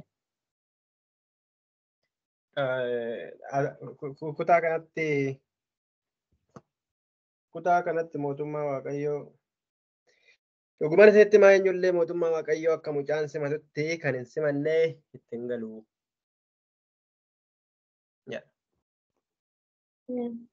akka mucaan simatutti kan hin simanne. Mootummaa Waaqayyoo warra akkasiitiif. Mootummaa Waaqayyoo warra akkasiitiif. Kana jechuun isaan warra akkasii gaafa jedhamu warra akka ijoolleeti jedha malee daayirektii ijoolleedhaaf hin jenne ka. Akkasii fi kasaaniin garaagara. Ijoolleedhaaf hin jenne. Yaa warra akkasii ijoolleetiif. Ijoollee assaamentii fudhannee kennaan egaa kufuu isheetii sadaffaayyuu hin argatti jennee yaadne sadaffaan keessayyuu baasee inni ittaanu gaaffii sooressicha tokkooti. Gaaffii keessan xumurtaa hin turte fakkaata waa'ee ijoollee kanuma gaaffiinsaa dhuma irratti yoo daqiiqaa arganne samarii goona. Mootummaa Waaqayyoo kan ijoolleeti hin jenne kan warra akkasiitii jedhe. Ijoollee mootummaa Waaqayyootti hin galuu hin galanii macaafni qulqulluun hin galu yoo jedhan galuu hin galan yoo jedhan galanii itti deebina rakkoon qabu. Gaaffii sooressicha tokko boruu jirtaa? Maatewos boqonnaa 19 irratti barreeffame jedha. Maariqoos boqonnaa 10 irratti barreeffame jedha. Kana wajjiniin gaaffii sooressicha tokkooti jedha. Waan xiqqoo wayii waan nu ibsitu. Akka waan irraa baratte maal jechuu akka ta'e kitaabichi maal akka jedhu waan akkasii gaafatee boruu jirtaa? Hin jirtu fakkaata. Kan kooti gaafi. Kan kee. Ibsa natti kennaa asirratti. Waa'ee sooressicha tokko sorry. Edaa waa'ee sooressicha tokko ati ibsiteetta. Waa'ee sanaa irratti namni gaaffii qabu.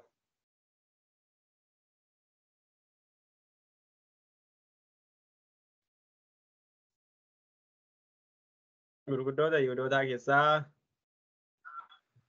yaa barsiisaa gaarii jireenya waraatti galuuf maal godhuutu narraa eegama yookiin maal godhu jedhee gaafateera. Mootummaa Waaqayyoo kan akka ijoollettiif erga ta'e. Keenya dennaan asii barreesse innaa otoo sin ga'e. Haa ta'u qaba rakkoon qaba. Okay, so miyuutii godhadhachuudha. Barsiisaa gaarii kan jedhu kanan si gaafadha kenna. Kutaa kanatti namichoonni waa'ee barsiisaa gaarii yeroo haasa'u Yesuus akka gooftaa ta'e akka Waaqayyoo ta'e waan akkasii hubateetu gaafa ta'ettamoo Yesuus akka barsiisota warra seeraa keessaa akkuma nama tokkotti gaafa ta'ettee yaadda. Kuni gurguddoota warra Yihuudootaa keessaa waan ta'eef Yihuudoonni immoo barsiisaadha jedhanii itti amananii haa ta'u malee barsiisaa gaarii jedheen Yesuus immoo maaliif gaarii naan jetta gaarii Waaqayyo malee hin jiru jedheen. So ani kutaa kanarraa kan inni godhu namichi suni hojii inni hojjetu itti gammaduu danda'a. Garuu dhugumatti barsiisaa sirrii ta'uu isaatti waan amaneen natti fakkaatu. Yihuudoonni hundi isaanii falmitoota waan ta'aniif. Waaqummaa isaa miti barsiisaa ta'uu isaatti namanneet. Haa ta'u Yesuus deebisee barsiisaa gaarii maaliif naan jettaa jedhe. Yesuus barsiisaa gaarii miti moo maaliif barsiisaa gaarii naan jettamaa jedhaa? Yesuus gad of deebisuudha kan inni qabatee jiru. Gaaf kamiyyuu ani Waaqayyoodha jedhee wanta erga gara booddeetti kan anatu masiidha kan jedhe malee gad of deebisuudhaan kan inni isaan gidduu ture waan ta'eef irratti gaarii Waaqayyo malee hin jiru kan ofii isaatiif fudhanne ulfina isaatiif sana Waaqayyoof dabarse. So kanaaf Yesuus amma barsiisaa turetti gad of deebisuudhaan gad of deebisuun akka sarara baratamu barsiisaa waan tureef kana jedhee dheeyyama. Haa ta'u namicha sanaan Yesuus abboommii Waaqayyoo beektaa jedhee. Abboommii Waaqayyoo beekta kan jedhu kun dhuguma namichi sun hin beekamu hin beeku ture. Hin beeka raawwateera. Hin beekaa raawwateeras namicha kana otoo amma Fariisota saduqoota maalota namni jedhi moggaasii nyaanii kamitti moggaasa. Namichi kun Yihuudootadha waan ta'eef seera kan beeku baay'inaan Fariisota keessa jedhee yaada. Fariisota garuu barsiisaa seeraa ta'uu dhiisuu danda'a.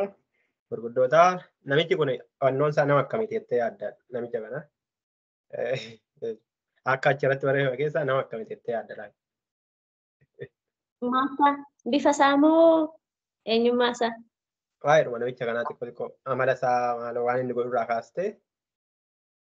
Nama gaarii fakkaata. Nama gaarii fakkaata? Okay. Sababni isaa seera sana raawwate waan ta'eef seera xinnummaa harkifaatee abboomamaa waan jedheef seera Museetiif abboomamaadha. Namichi kun Yesuus qoruudhaaf immoo beekuudhaaf gaafateettee yaadda? Filaani gaariidha seera raawwadheera maaltu naaf ilaata jedhee waan of shakkeef gaafatee yaada. Kanarraan kanaaf malee Yesuus qoruufi miti yookiin akka gaaduufi miti. Natti fakkaata. Yesuus kutaa biraa irratti ta'ee asirratti ta'ee ilaalee jaallateera. Namni dubbise jira. Ilaalee jaallatee ayii waan tokko si duraa hafaa jedheeni kan jedhu wayii jira. Anatu walitti fideela. Jira sirriidha. Haa ta'unnaa. Namichi kun waan isaa kan inni itti miidhee tokkoffaa namicha sooressa tokko. Namicha sooressa lammaffaa namicha guddaa. Guddaan naan jedhu arga kan otoo hin ta'in nama baay'ee maqaa guddaa qabu. Lammaffaa nama aangoo qabu. Gurguddoota gurguddoota Yihuudootaa keessaa jechuun soorummaa qofaan otoo hin ta'in aangoodhaanis. Lammaffaa dargaggeessa. Hubattanii gara biraatti. Maatiyoos. Anatu walitti dhufee namichi kun dargaggeessa, namichi kun aangoo qabaa, namichi kun sooressaa, namichi kun seera waaqayyoo mul'uu isaa kan beeku, seera waaqayyoo isa beeku kan ammoo amma guutummaatti raawwadheedhee nama yaadu akka. Garuu minaalbaati barsiisaa gaarii ennaa jedhu yaa namicha gaarii nana jedhee Yesuus fakkaate waan hundumaa raawwatteerta maaltu si hafaree waan jedhutti fakkaate. Waan jedhutti fakkaate miti. Garuu inni jaallateetu yaadni kee qajeeladha. Abboommi waaqayyoon beektaa. Isa beektu immoo nan beekaa kana kanayyuu gochaan ture jedhe waan beeku achi keessaa guyyaa meeqa soomu? Torbanitti guyyaa lama. Torbanitti guyyaa lama jechuun abboommi waaqayyoo keessa jira.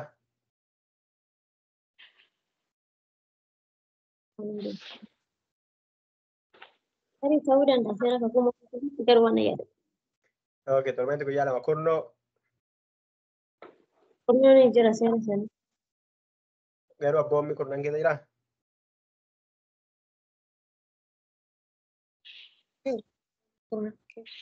Seerota isaanii keessa jira garuu abboommi kurnan keessa hin jiru. Miti kurnoon hin jiru.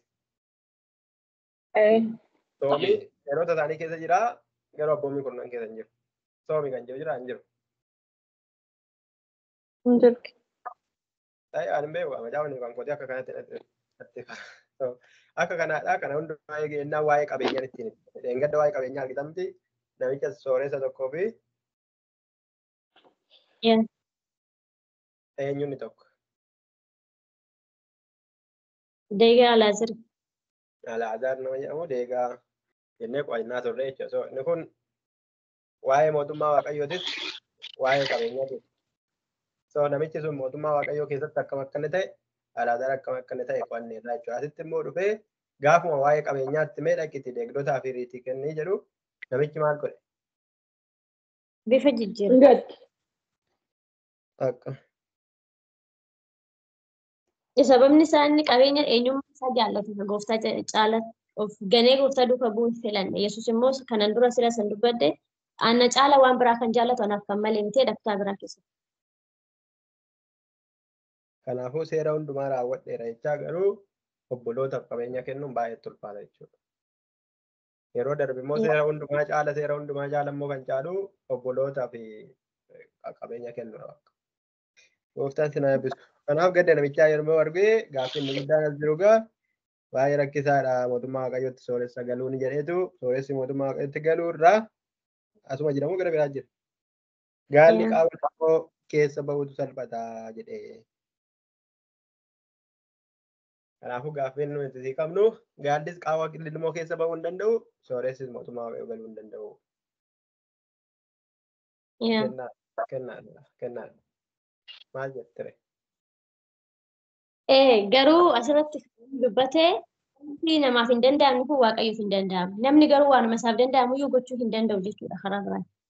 Wanta gaalli xiqqoon kun gaalli kan keessa baatu kun hojii waaqayyooti. Namni garuu hojiidhuma isaa kaa'ame isa xiqqaa kana waan gochuu danda'u kana of mararfatee gochuu dadhabuusaa kanuma nu badha. Deebis immoo gara gadaatti kenneera.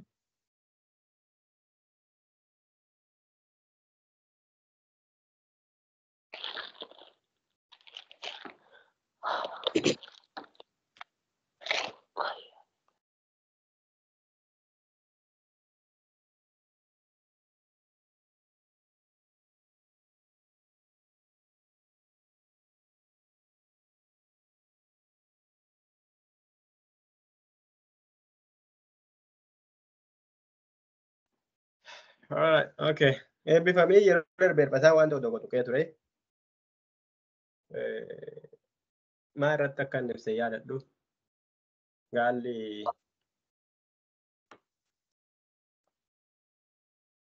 waa'ee gaala kanaa jechuudha. Ni kun kan ittiin sooreyyoota ta'e siifan kenna kan ittiin sooreyyoota ittiin jeeqnu miti. Barbaachisaadha nuuf haa jiran qabaannan garuu kan ittiin isaan qeeqnu miti dhukkisiisaatti. Hirphasaa isti waan xiqqoo wayii nu jedhe waa'ee kanaa laachise. Waaqessi na eebbisu. Yeroo darbe wanta dubbadheera waa'ee sooressaa tokko jechuudha. Sooressa sanaa fi Alaazar irratti hundaa'ee waa'ee sooressaa tuqeen ture. Qawaal ilmoo inni nuti bara keenyatti qawaal ilmoo jennee fudhannuu fi inni bara isaanii bara Yihuudotaa addadha. Qawaal ilmoo kan jedhu tokkotu jira. Bal'inaan gadi fageenya waa'ee qawaal ilmoo biyya sanaa yoo beekudha baadheyyuu qawaal ilmoo isa nuti amma lilmoodha jennee fudhannu sana miti.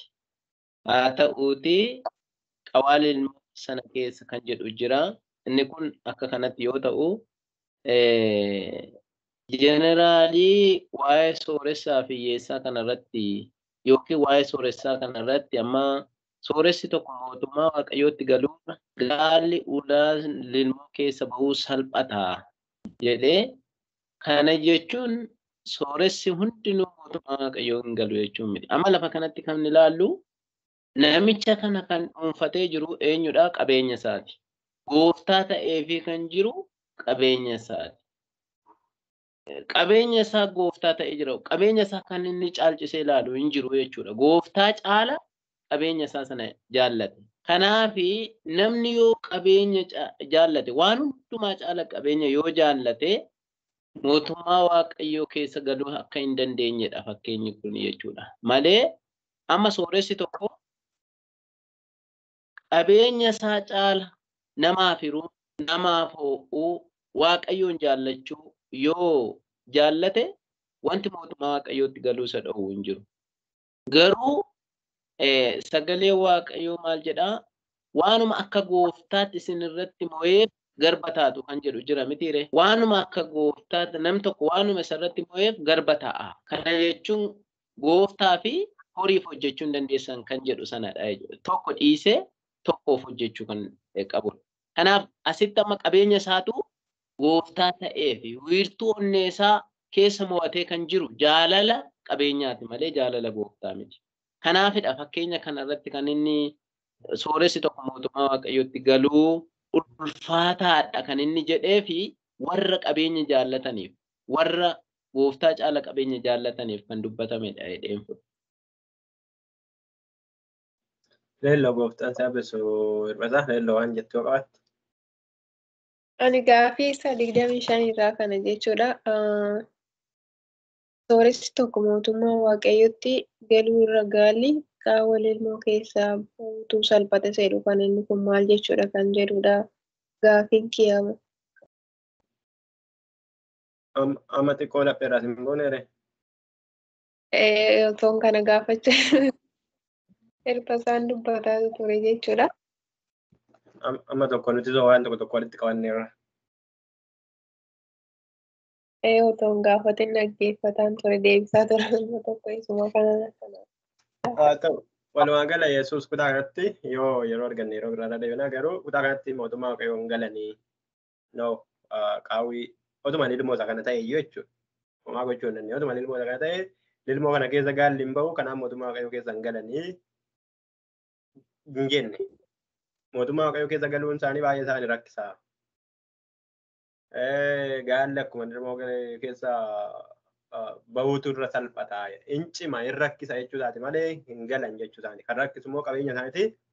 Qabeenya isaanii sana immoo yoo gurguran eenyuudhaaf kennu? Deegadhaaf kennu.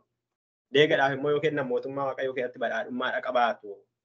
Yeroo darbe asitti qabeenya isaa hin amansiifne kanaan iddoo isa mul'atu wanta amansiisu tokko kaa'achuu isa jedhu barannee jechuudha. Waan lama gochuu hin dandeessu. Akka kana namoonni baay'een amma hiyyummaatu mootummaa waaqayyoo akka hin bal'anne dafee godha. Hiyyummaan mootummaa waaqayyoo akka hin seenne baay'een akka dafee maxxanfamne namoonni iddoo baay'ee akka hin geenye mishinariin akka iddoo baay'ee hin geenye hiyyummaatu bakka hiyyummaa waldaa kiristaanaatu dhorkaa jenna. Garuu soorummaanis dhorkuu danda'a. Sooressonni mootummaa Waaqayyoottis danqaa ta'uu danda'u ofiidhuma isaanii. Ofiidhuma isaaniittis immoo qabeenya isaanii danqaatti ta'uu danda'a. Kanaaf karaa kanas sooressoonni mootummaa Waaqayyootti galuu wannoodha. Inni malee yeroo darbe immoo sooromuu akka qabnu, hojjechuu akka qabnu, baranne irrayyuuti hin baranne. Hojjechuu akka qabnu, sooromuu akka qabnu immoo yeroo darbe kana. Kanaaf waliin aggaacha'uu kennamu jajjabeessuudhaaf. Waantu maal jettee? Wanti immoo fariisonni kanarratti wanti nuti adda baasnee sirriitti hubachuu qabnu kan keenya osoo hin taane fariisonni baay'inaan horii jaallatu. Isaanii fi akka keenyatti tarii namni qabeenya qabaatee gooftaa isaatiifis hojjechaa qabeenya isaatiinis jiraatu baay'een jiru. Fariisonni garuu akka addaatti horii waan jaallataniif horiin isaaniif akka ajaa'ibaatti waan isaan iddoo kennanii jiraniif itti ulfaatadhee yaadama. Okay. Gooftaan sin eebbisu lakkoofsa sa'aatiin keenya daqiiqaa 30 tafa. Xumurra'ee yaada. Isatti aanetu qabeenya keetti gurguree akkas godhii warra deeggarsaaf kennee jennaan itti ulfaate soo sana booda gara bartootatti deebi'ee. Bartootatu immoo okay hidda akkas ta'ee yaani nuti yoo qabeenya fuunee waan dhufne magaalaa qabeenya yoo hin qabaanne ta'e qabeenya yoo hin qabaanne magaalaan immoo waan konfirmii godhu jechuudha. Yeroo darbees gaafatan miti nuti yoo akkas ta'e okay wanti kun akkasii ofitti madaalaa deemu yeroo hundumaa isaan. Waan jarro jedhu. Amma wanti qabeenya waan gurgurru immoo hin qabnu waan hundumaa dhiibne si duukaa buuneerra. Meerree immoo kan keenya maanni ga'ee noon keenya akka waan jechuudha. Qoonni keenya immoo sakamii. Kanaaf kutaa kana keessaa qabeenya isaa qabaannu qabeenya isaa dhabnu ishii kana qofa fudhannee yoo darbine gaara boqonnaa 18 keessa. Kanaaf Phexros kunoo nuyi qe'ee keenya dhiibnee si duukaa buuneerra jedhe. Yesuus immoo dhuguma isinitti himaa namni hundinuu mana haadha manaa yookiis obboloota yookiis abbaa fi haadha isaa yookiis ijoollee sababii mootummaa Waaqayyoo jedhee dhiisee bara jireenya isaatti dachaa baay'ee caalchisee in argata. Bara dhufutti immoo jireenya bara baraatti in gala. Bara dhufutti Yaaqoob ibidda iyyafataa daraaraa akkas kan jiru. Okay. So bara jireenya isaatti dachaa baay'ee caalchisee argata tokko. Bara isa dhufutti immoo jireenya bara baraatti galaaya.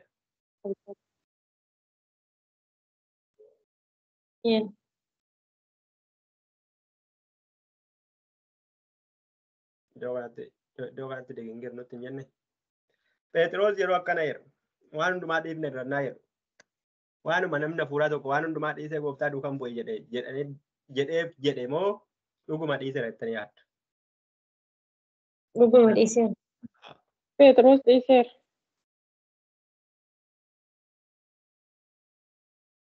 Qurxummii osoo qaban hojii mataa isaanii dhiisanii duuka bu'u waan ta'eef.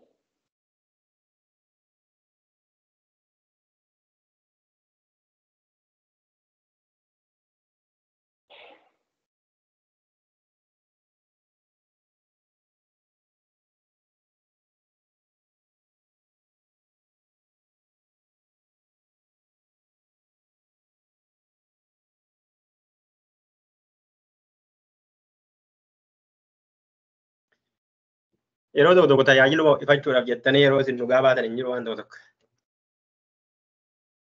An akkas ta'e gooftaa dura akkas ta'e. Phexros kunoo nuyi qe'ee keenya dhiibnee si duukaa buuneerra. Iddoo biraatti garuu waan hundumaa jedhantu fakkaata. Tayyaan adda boqote ta'e.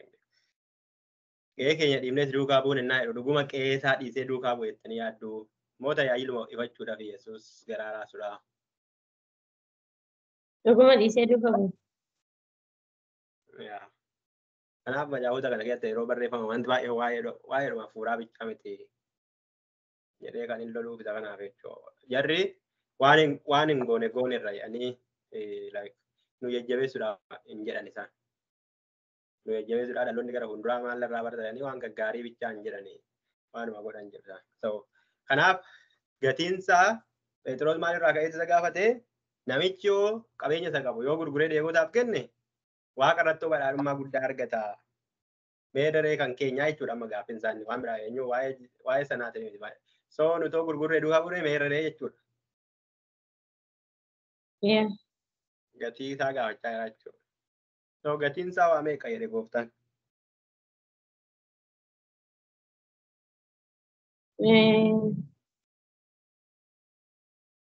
Jireenya bara baraa. Waa lama miti? Bara dhufutti. Bara meeqatu jira? Bara dhufutti. Bara dhufutti. Jireenya bara baraatti hin gala. Jireenya bara baraatti gala. Inni tokko bara jireenya isaatti ta'u. Lafa irratti dachaa baay'ee. Dachaa baay'een argata. Okay, bara jireenya isaa kan jedhu kana lafarra inni fudhannu akkam godha? Hedduma amanee waan hundumaa dhiisee lafarratti. Kutaa sana keessatti namni haadha manaa dhiise jedha malee namni abbaa manaa dhiisee hin jiru. Maaliif jechuudha? Dubartoonni isaan Bartoota keessa jiran. Kan dhiisuu hin dandeenye. Sababni isaa dubartoonni abbaa manaa isaanii dhiisuu hin danda'an waan ta'eef. Akkuma isin yaadattanii iddoo kanatti argitee piraaktikaalidha jechuudha malee waan hin jirre hin jedhan isin jechuudha barbaadan. Jarri waan hin jirre hin jedhan sinuma. Kan hin jirre dubartoonni hin jiran. Dubartoota keessa dubartoonni hin jiranii. Kanaafuu isaan sanaan haadha manaa isaanii dhiisanii, ijoollee isaanii dhiisanii, obboleessa isaanii, obboleettii isaanii, haadha abbaa isaanii dhiisanii jarri dhiisan. Nuti warra duuka bu'uudhaaf haadha manaa keenya hiikuu qabna yookiin osuma hiikin illee dhiisuu qabna. Waan obboloota keenya, haadha keenya, abbaa keenya dhiisuu qabna. Maal jechuudha? Yeroo darbe dubbanne irra garuu waamaaf lama darbee salphaa fi miti waan ta'eef. Yoo gooftatti adda nu godhu gooftarraa adda ba'uurra isaanirraa adda ba'uu filachuu qabna. Wanti jiru. Haa ta'u malee garuu isaan dhiisaa otoo hin taane yaada isaanii duuka otoo hin taane yaada waaqayyoo duuka bu'uudha ijoon jiru. Garuu immoo isaan gooftarraa adda nu baasu yoo ta'e gooftarraa adda ba'uurra isaanirraa adda ba'uutu qooda kenna. Okey, kan biraa gooftaan taasisu.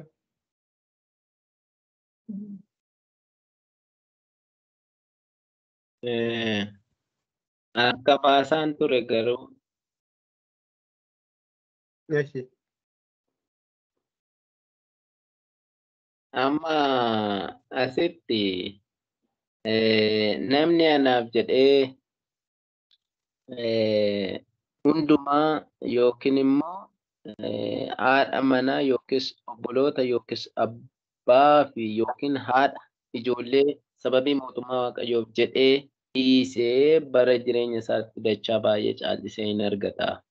Bara dhufutti immoo jireenya bara baraatti hin gala jechuun isa waa'ee gaa'elaa irratti dhiirri tokko haadha fi abbaa isaa hin dhiisa.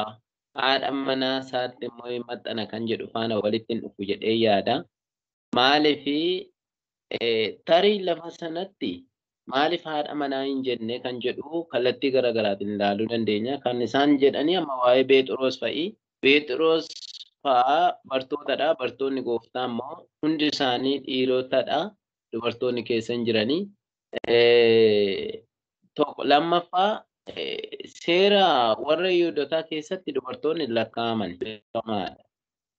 Dubartoonni hin lakkaa'amanii ijoollee fi dubartoonni hin lakkaa'amani. Sababa kanaaf haadha manaa dhiise jedheenii fudhadha malee amma fakkeenyaaf warra sanarraa fagaadhaa haadha manaa yaada haadha manaa immoo fudhadha. Amma yaadni haadha manaa waan mootummaa waaqayyoorraa nama fageessu yoo ta'e fageessu haa fageessu malee yaada haadha manaa kee fudhu jechuu miti.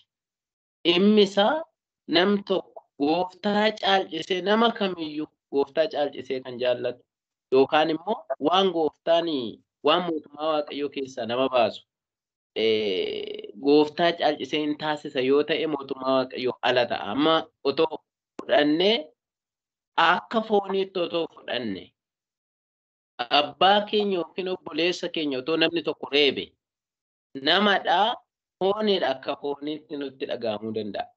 Akkamitti obboleessa koo reebne jennee ammuma eeboo fudhannee billaa fudhannee baanee nama akka hin qalleef maaliif mootummaa waaqayyootiif jecha maal goona tokko yoo nu danda'ame kadhachuu lammaffaa namni namadha waliin caaluu kallattii mootummaa waaqayyootiin akkatti ilaalcha akkasiitiin ilaalu namni ana caala amma dhiiga dhangalaasuun lubbuu baasuun fuula waaqayyooti mootummaa waaqayyoo keessa nama baasa garuu ani isa kana dhiisee sababa haati koo yookiin abbaan koo tuqameef yookiin wanta namni tuqeef irra dhaqee tumsee mootummaa waaqayyoo keessa akka hin baane mootummaa waaqayyoo ilaallachuu mootummaa waaqayyoo caala jaallachuu wantoota kana faana kun ergaadha jedheen fudhadhaa malee dhimma haadha manaa fi abbaa dhiisuu abbaa yookiin haadha dhiisanii gara haadha manaatti maxxanuu faana waliin laallatu jedheen fudhadhaa. Kenna nagoo. Gaafiin qaba. Keenya komma jechuudha. Kutaa kana kan inni nu badhu ijoollee keenya dhiifne amma fakkeenyaa fi otoo barsiifamtoota dhufaasaaf fakkeenya fudhadhaa. Haadha manaa isaanii fakkeenyaaf amma gooftaa dhiisuu wayyamoo haadha manaa kee kana ajjeesuu wayyaa qaluu wayyaa otoo jedhanii kam filata. Yaani amma dubbiin kun dubbii akkasiiti. Gooftarraa adda baasuu wayyamoo haadhi manaa kee kun fuula kee fuulduratti du'uu wayyaa otoo jedhanii. Bartoonni amma Phexroosii gooftaa dhiistamoo haadha manaa kee kana ajjeesna gaafa jedhanii beektonni macaafa qulqulluu akka jedhanitti haadha manaa isaa ajjeesanii jasa fuulduratti. Gooftarraa garuu addaan baane. Innaa dubbiin kun dhoksaas akkasii of keessaa qaba. Gooftaadhaaf jennee maatii keenya gaggeessuun gooftaadhaaf jennee amma fakkeenyaaf haadhaaf abbaa koo gooftarraa adda baasuu wayyamoo haadhaaf abbaa koo kun bakka kanatti dhumuu wayyatuu daraartuu jiraatu bara keenya fakkaata. Dhoksaa akkasitti naa himaana. Si waan dhoksaa waan ifumaa sin himne si. Shirphas. Waaqayyo hormaata humna keessanii olii isin qofu kan jedhu caafameera.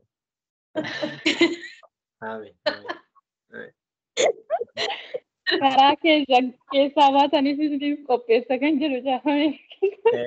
Fakkeenyaaf haadha manaa kee ajjeefnu moo hin ajjeefnu moo innaati gooftaan wayyaa ishee ajjeesaa jetti immoo gooftaan ishee akka hin ajjeefne godhan. Yaa waa'ee du'aa biran geessina. Kadhannaadha. Inni kun hundi isaa kadhannaadha. Kadhannaadha wanti hundinuu hin danda'ama.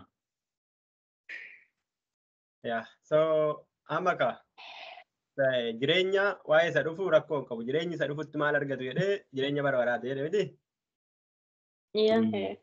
Waa'ee jireenya bara baraa amma baay'ee yeroo tokko xiqqaati hin qabnu nuti already keessa jira. Garuu jireenya kanarratti amma Phexros kan inni barbaade jireenya kanarrattidha.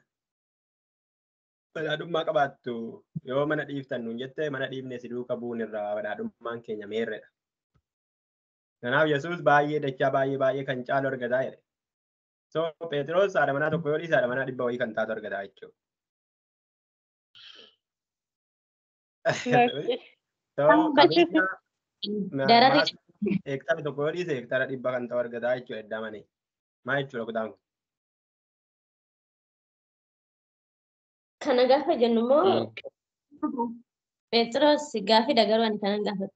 Phexros faanii bartoonni gooftaa duuka bu'anii kutaa kana keessatti yoo kennu isaan bara isaanii rakkinaaf fixan qorumsaaf fixanii ari'atama fixan malee isatti badhaadhummaa argan yoomuu takka gammadanii beekuree achittis asittis ari'atamaa reebamaa garafamaa farisootaan dararamaa turan waan ta'eef.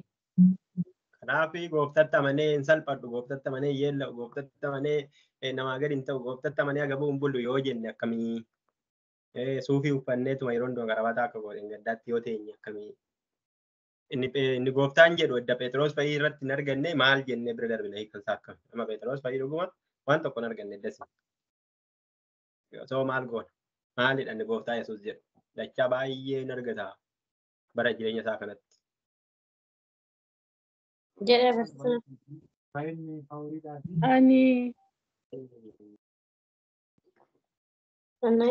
Ani akka kootti ani akka kootti dachaa baay'ee hin argata inni jedhee fi waa'ee mootummaa waaqayyootiif namoota qopheessuu isaa sana jedhee yaada. Okay, Sannaayit. Lubbuudha jedhee yaada. Sannaayit waan jettu oolta. Ani wanta hin jedhu yoo jiraate fakkeenyaaf waa'ee jireenya borii keenyaarraa ija keenya kennee isa har'aa qofa har'aa garuu akka waan nu fayyadneetti na ilaaloo ta'e dogoggora.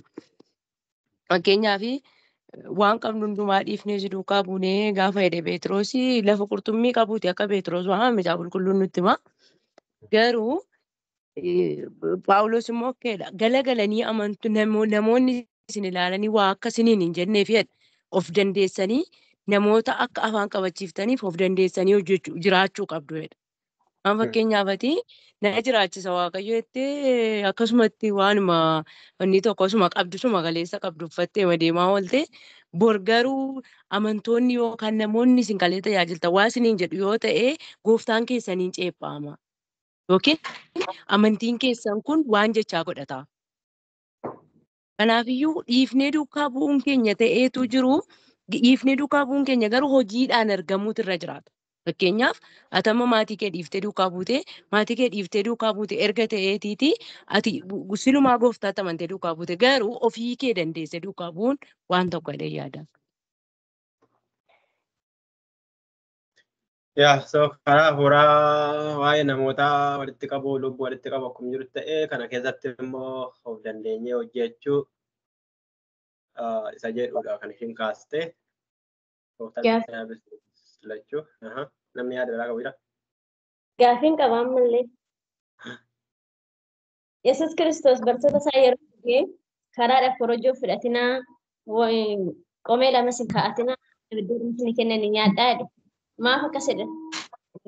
Maaf akkas jedhe ergi immoo akkaataa biritti keenya isa nu kennite kanatti gaafa fudhannu kutaa sana keessatti immoo fakkeenyaaf nu barbaachisu miti garuu of dandeenya qabeenya keenyaanii of dandeenya gooftaa duuka bu'uu qabna yoo jenne Yesuus immoo maaliifiin dabiliif fudhatina dafuma dhaqxa sanaatti gargaarama maaliif jedhe?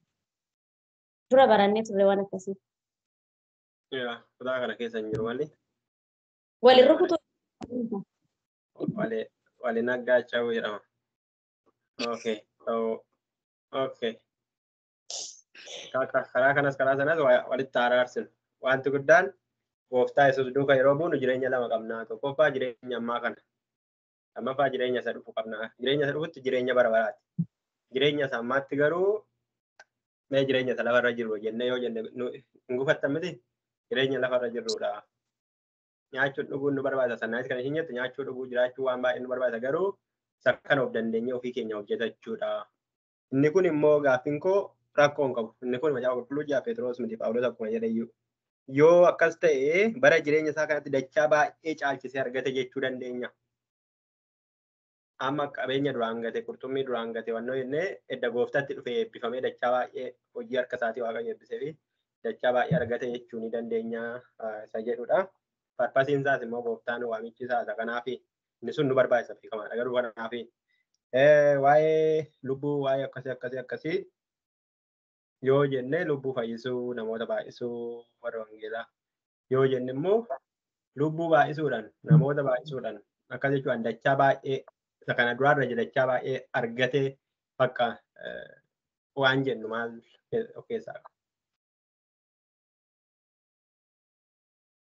Lubbuu baay'isuutti yoo fedhanne ergaa Yesuus du'aa ka'ee afur qulqulluun lallaba sana tokkotti nama 3,000 amansiiseera Phexros. Gara afuratti yoo eegne jechuudha. Hojii baay'ee hojjeteera. Garuu gama immoo waan hin beekamu.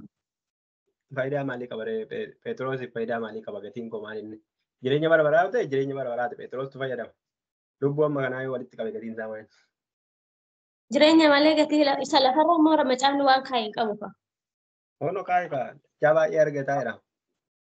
Caalchee dachaa baay'ee argataa jira. Dachaa baay'ee argata jechuun ishii duraanii shan gate yoo ta'e amma dachaa baay'ee kan si'a baay'ee jechuudha.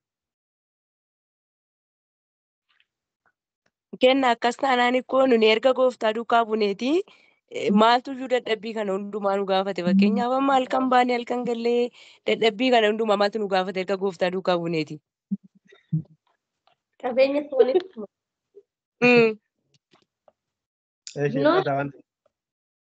Kutaa kanarratti kutaa ishee jalqabaatti gisee qo'annetti omtu isin barbaachisu jedheen kan bartootan. Amma immoo ergaa Phaawulos immoo yoo dhannee Phaawulos guyyaa wangeelaa lallabaa jedha. So amma kan akkamitti fudhannare gaafiin itti ta'e bara. Gooftaan sirna eebbisuu hirbasaa waan jettu qabda. Egaa iyyuu wanti baay'ee maanni falmii uume naan gallee waan inni baay'ee qubaleessa kana Yohaannis boqonnaa 15 lakkoofsa dhiifama. Waan Yohaannis keessa galeef dhiifama jechuu kooti 15 lakkoofsa 8 lakkoofsa 7 irraa kaasee isin anatti qabattan yoo jiraattan dubbiin koos isin keessa yoo jiraate waan feetan hin kadhattu isiniif hin ta'as. Kanaan ija baay'ee godhachuu keessaniin bartoota koo akka taatanis mul'isuu keessaniin ulfinni abbaa koo hin argamaadha. Ija baay'ee dachaa baay'ee inni kaan dachaa 30 dachaa 60 dachaa 100 kan jedhu tokko wangeelota keessaa dubbiseera. Namni jaalala gooftaatiin waan hundumaa dhiisee mootummaa waaqayyoo giddu galeeffate jaalala gooftaatiin bu'amee bara jireenya isaatti baay'ee godhata. Ija baay'een godhataa. Ija baay'ee dachaa baay'ee buusaa kennaadhaan haa ta'uu hojii hafuuraan haa ta'uu kallattii kamiiniyyuu amma Phexros fa'aa hojii adeemsiftuudha. Ganaa nama waamu jiru wanti isaanitti kennamu wanta baay'eeti jechuudha. Ija dachaa hedduu buufachuudhaan isa duukaa bu'uu isaaniin bartoota isaa ta'uu isaatiin hin argatu. Kanarra darbee immoo bara dhufu immoo maal godhu? Jireenya bara baraatti galu. Kanaaf inni guddaan xiyyeeffannoon lafa kanaa qabeenyuma isa lafarraa qofa dubbachuun gooftaa qabeenyuma isa lafarraa qofa osoo hin taane wantoota kana of keessaa qabaa waan jedhamuun shakka abdi. Gooftaan si haa eebbisu. Kanas haa ta'u sana namni mootummaa kutaa kanatti kan gaafate yoonni bartoota miti. Kan gaafate bartoota nuyi kan inni jedhee bartoota sana warra sana bichaadha malee nuyi miti warra akka keenyaa miti. Yeroo sanatti jechuudha. Magaalaa nuyi kan inni jedhe karaa kanas karaa sanas kan isin jettan sirrii sirriidha.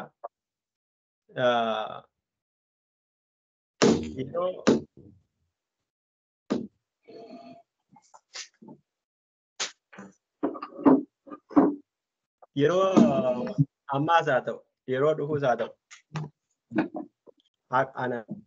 noormaalii yaada gosa yeroo ammaas haa ta'u yeroo dhufuus haa ta'u nuyi fi bartoonni isicha dachaa sana qixxee arganna jettanii yaaddu.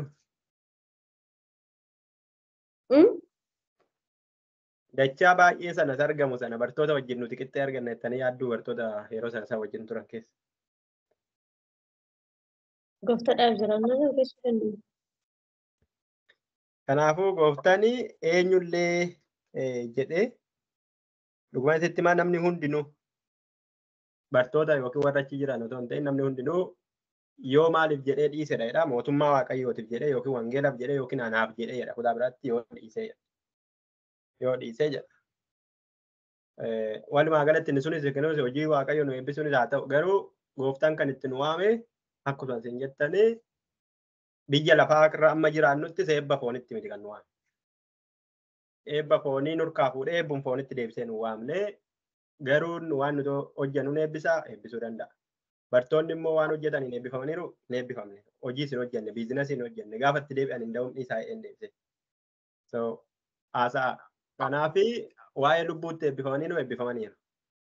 Garuu eebbawwan hafuuraa lafarratti eebbifamne maali?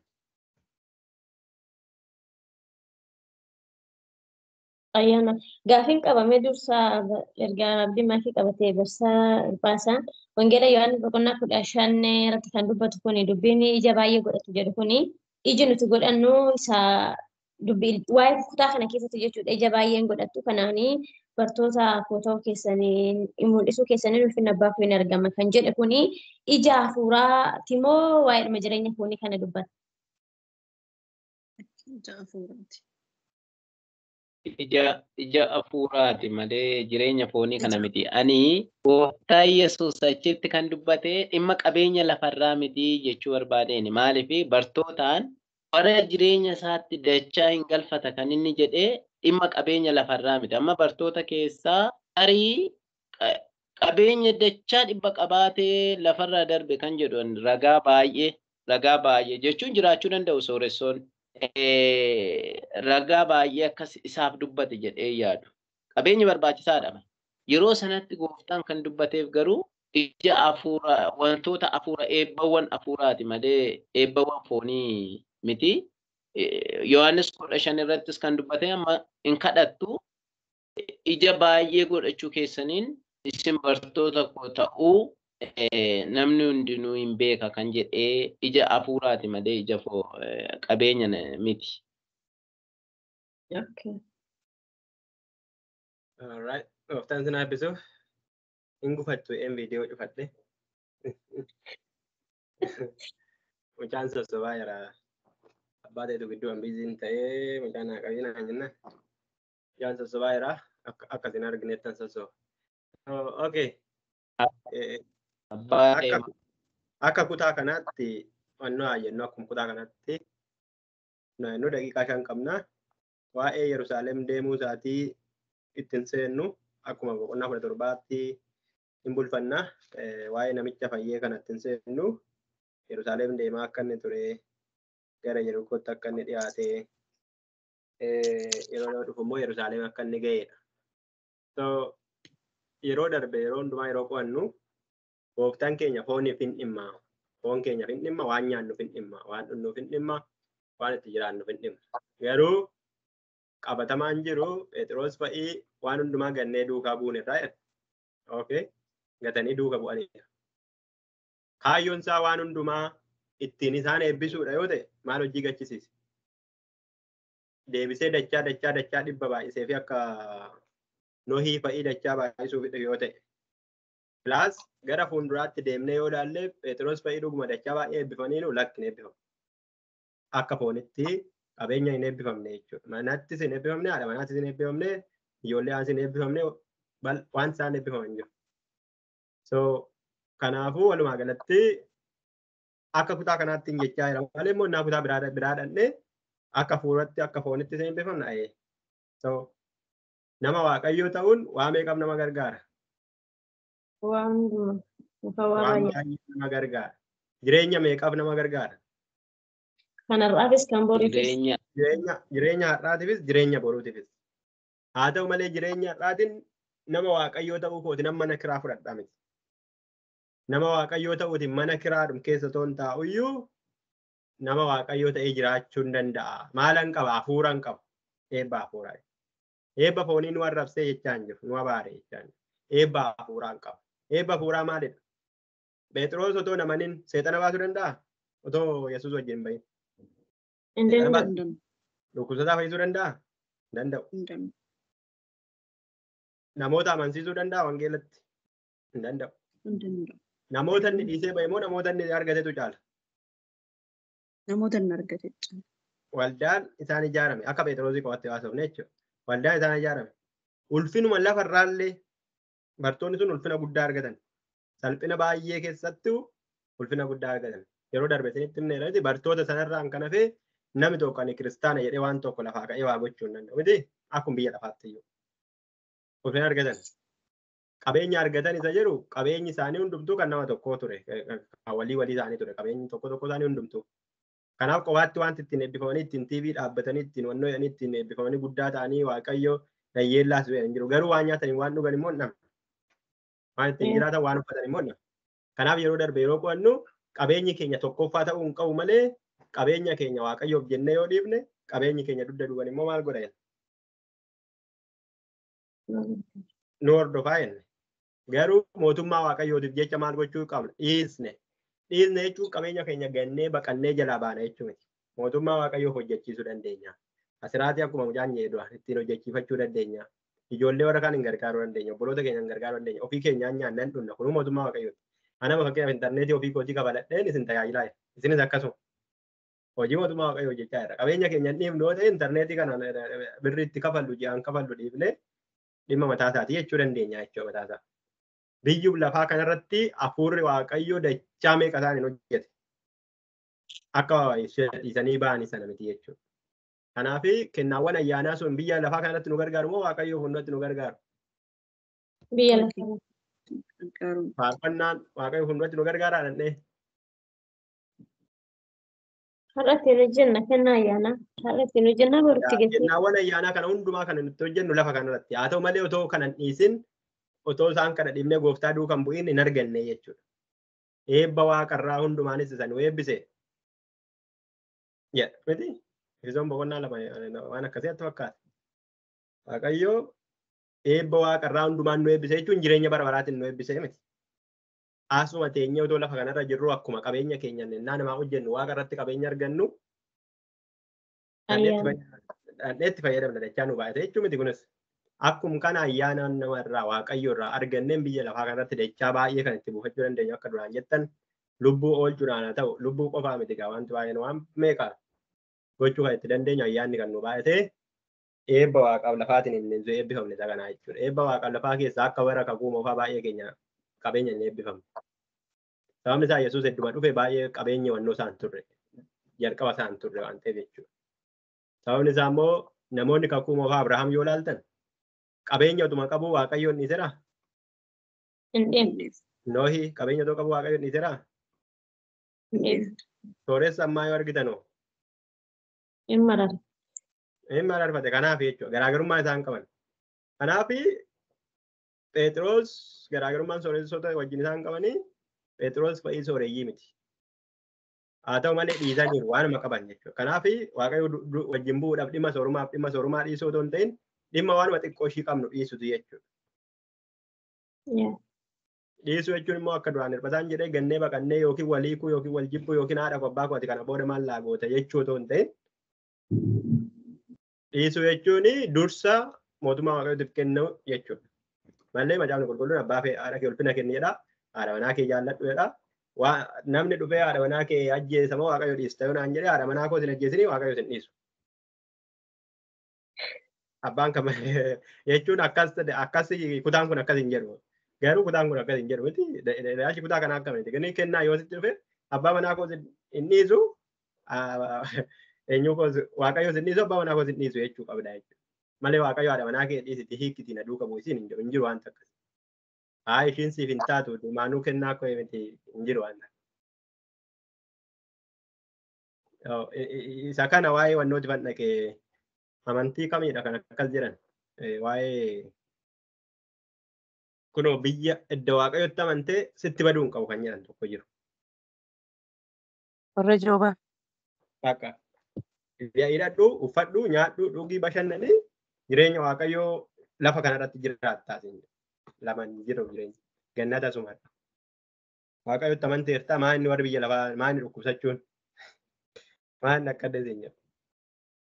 Kanaafuu karaa tokkoon akkasuma sirrii garuu karaa tokkoon immoo lammaffaa irra jiraachuu qabaadha malee nuti abaaramuu qabnaa jechaa hin jiru. Waa'ee isa sanaa immoo wangeelaaf jecha nuti ofii keenyaaf danda'uu qabna. Gaafa immoo itti dhufne hojii ergamootaa fa'ii keessatti yoo itti dhufne hin qo'annaa. Gooftaan ayyaana isiniif haa baay'isu waaqayyo waan nu gargaare yoo qabaate. Ribaazii hin goone kutaa kana boqonnaa 18 ribaazii hin goone samarii goonetu lakkoofsa ishii dhumaa waa'ee Yerusaalemitti galuu isaa wajjin wal qabsiifanna boqonnaa 19 wajjin. Waa'ee daa'immanii hojii manaa nuuf haa ta'u. Homaa hojii manaa waan nu ta'u hin qabu hin finnu hin jiru. Gaafadhaa tajaajila qulqulluu kadhaa namootas gaggaafadhaa garuu hin jiru waan hin jirre maatti goone. Miti yoo hin jiraanne maal hojii maal nu godhan nu daa'ima miti. Daa'ima keenya immoo yoo galte haa galtu yoo baddaa baddu maal nu galti. Wayyoo waan qo'an akkas hin jiru. Maal jettani bakka wayya jettanii amma daa'ima keenyaaf waaqayyo caalatti dhiyaanna jettanii reema. Isa hafuura keessa keenyaa caalmaan nutti dhiyaata waaqayyo garuu namni kana caalmaa nu caalmaa hubannaa qabu jira yoo ta'e akka nuuf ibsuuf. Akka itti jaalletti barbaannu garuu mataatti hin dhukkubsatinaan iddoo kanatti hin jiru waan ta'eef jechuudha. Jaafa qulqulluu keessa yoo gara biraa argattan fida. Garuu jaafa qulqulluu keessaa harka irra kaa'uun jira. Argineera kunoo. Kakuu moofaa keessas jira.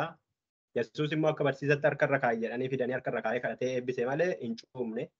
Cuubuun hin jiru. Warra cuuban dogoggora jechaa hin jiru. Cuubaa kan jiru garuu hin jiru. Qalbii hin geeddaranne ijoolleen kan cuubamuu danda'anii fi qalbiyyuu hin geeddaran. Gaafa guddatan cuubamteertaa yoo jettee cuubameeraa siin hin jedhan. Ijoolleen kan keessan tarii aktiivii ta'uu danda'an malee hin jedhan isaa. Hin beekan anuu waan yeroo xiqqoo godhe hin beeku waan ta'eef jechuudha. Gooftaan sin eebbisu.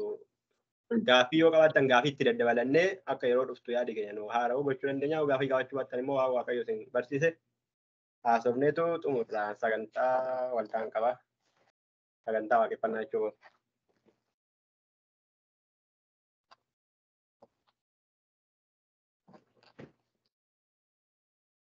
Wanti qo'anne nu galeera. Kutaa kana keessa maal fudhattan? Gooftaani nutti dubbateera. Maal dubbateera? Gooftaan nutti dubbateera amma waa'ee kadhannarraa kaafne waan baay'ee nutti dubbateera. Fakkeenya waa'ee kadhannaa irratti hundaa'ee kadhanni keenya yeroo hundumaa addaan akka hin cinne otoo hin nuffin Waaqayyoon akka kadhannu abdii kutanne amma kadhannaan namaa yerootti Waaqayyoo battala deebisu jira, yerootti turu jira. Kadhannaa irratti yoon dubbadhe jechuudha. Waan baay'ee baranneera isa keessaa waa'ee kadhannaa irratti waa Waaqayyo na gargaaranii dubbadha jechaadha. Waaqayyo battalatti hin deebisa, turee hin deebisa, deebisuu dhiisuu danda'a. Inni kun maal irratti hundaa'a? Tokko kadhannaan keenya murteessaadha. Waaqayyo deebii kam deebisuu dhiisa kan jedhu kadhannaa jallaaf deebiin kennu. Amma waa'ee kadhannaa qajeelaa irra jirra. Kadhannaanuma qajeelaa Waaqayyo deebii ittiin kennine jiraachuu danda'a. Fakkeenyaaf turee deebii itti kennuu danda'a hin callisa. Sana goote kana goote hin jedhu. Phaawulos si'a sadi waraansi kun akkanarraa ka'uuf si'a sadi deddeebi'een kadhadheedha. Kadhannaa isaa keessatti maal jedhaa? Tarii waraansa kana narraa kaasi jedheen kadhadheedha. Borus si'a biraas waraansa kana narraa kaase. Amma si'a tokko kadhate deebiin arganne. Si'a lamatti deebiin arganne. Si'a sadiin kadhadheedha. Si'a sadaffaa turee erga turee booda Waaqayyo maal jedheeni ayyaanni koo duwwaan si gaa'edha. Amma waraansicha irraa hin kaafne. Deebiin kadhannaa Phaawulosi kadhannaa qajeelaadha. Garuu deebii waraansa irraa hin kaafne. Inni sababa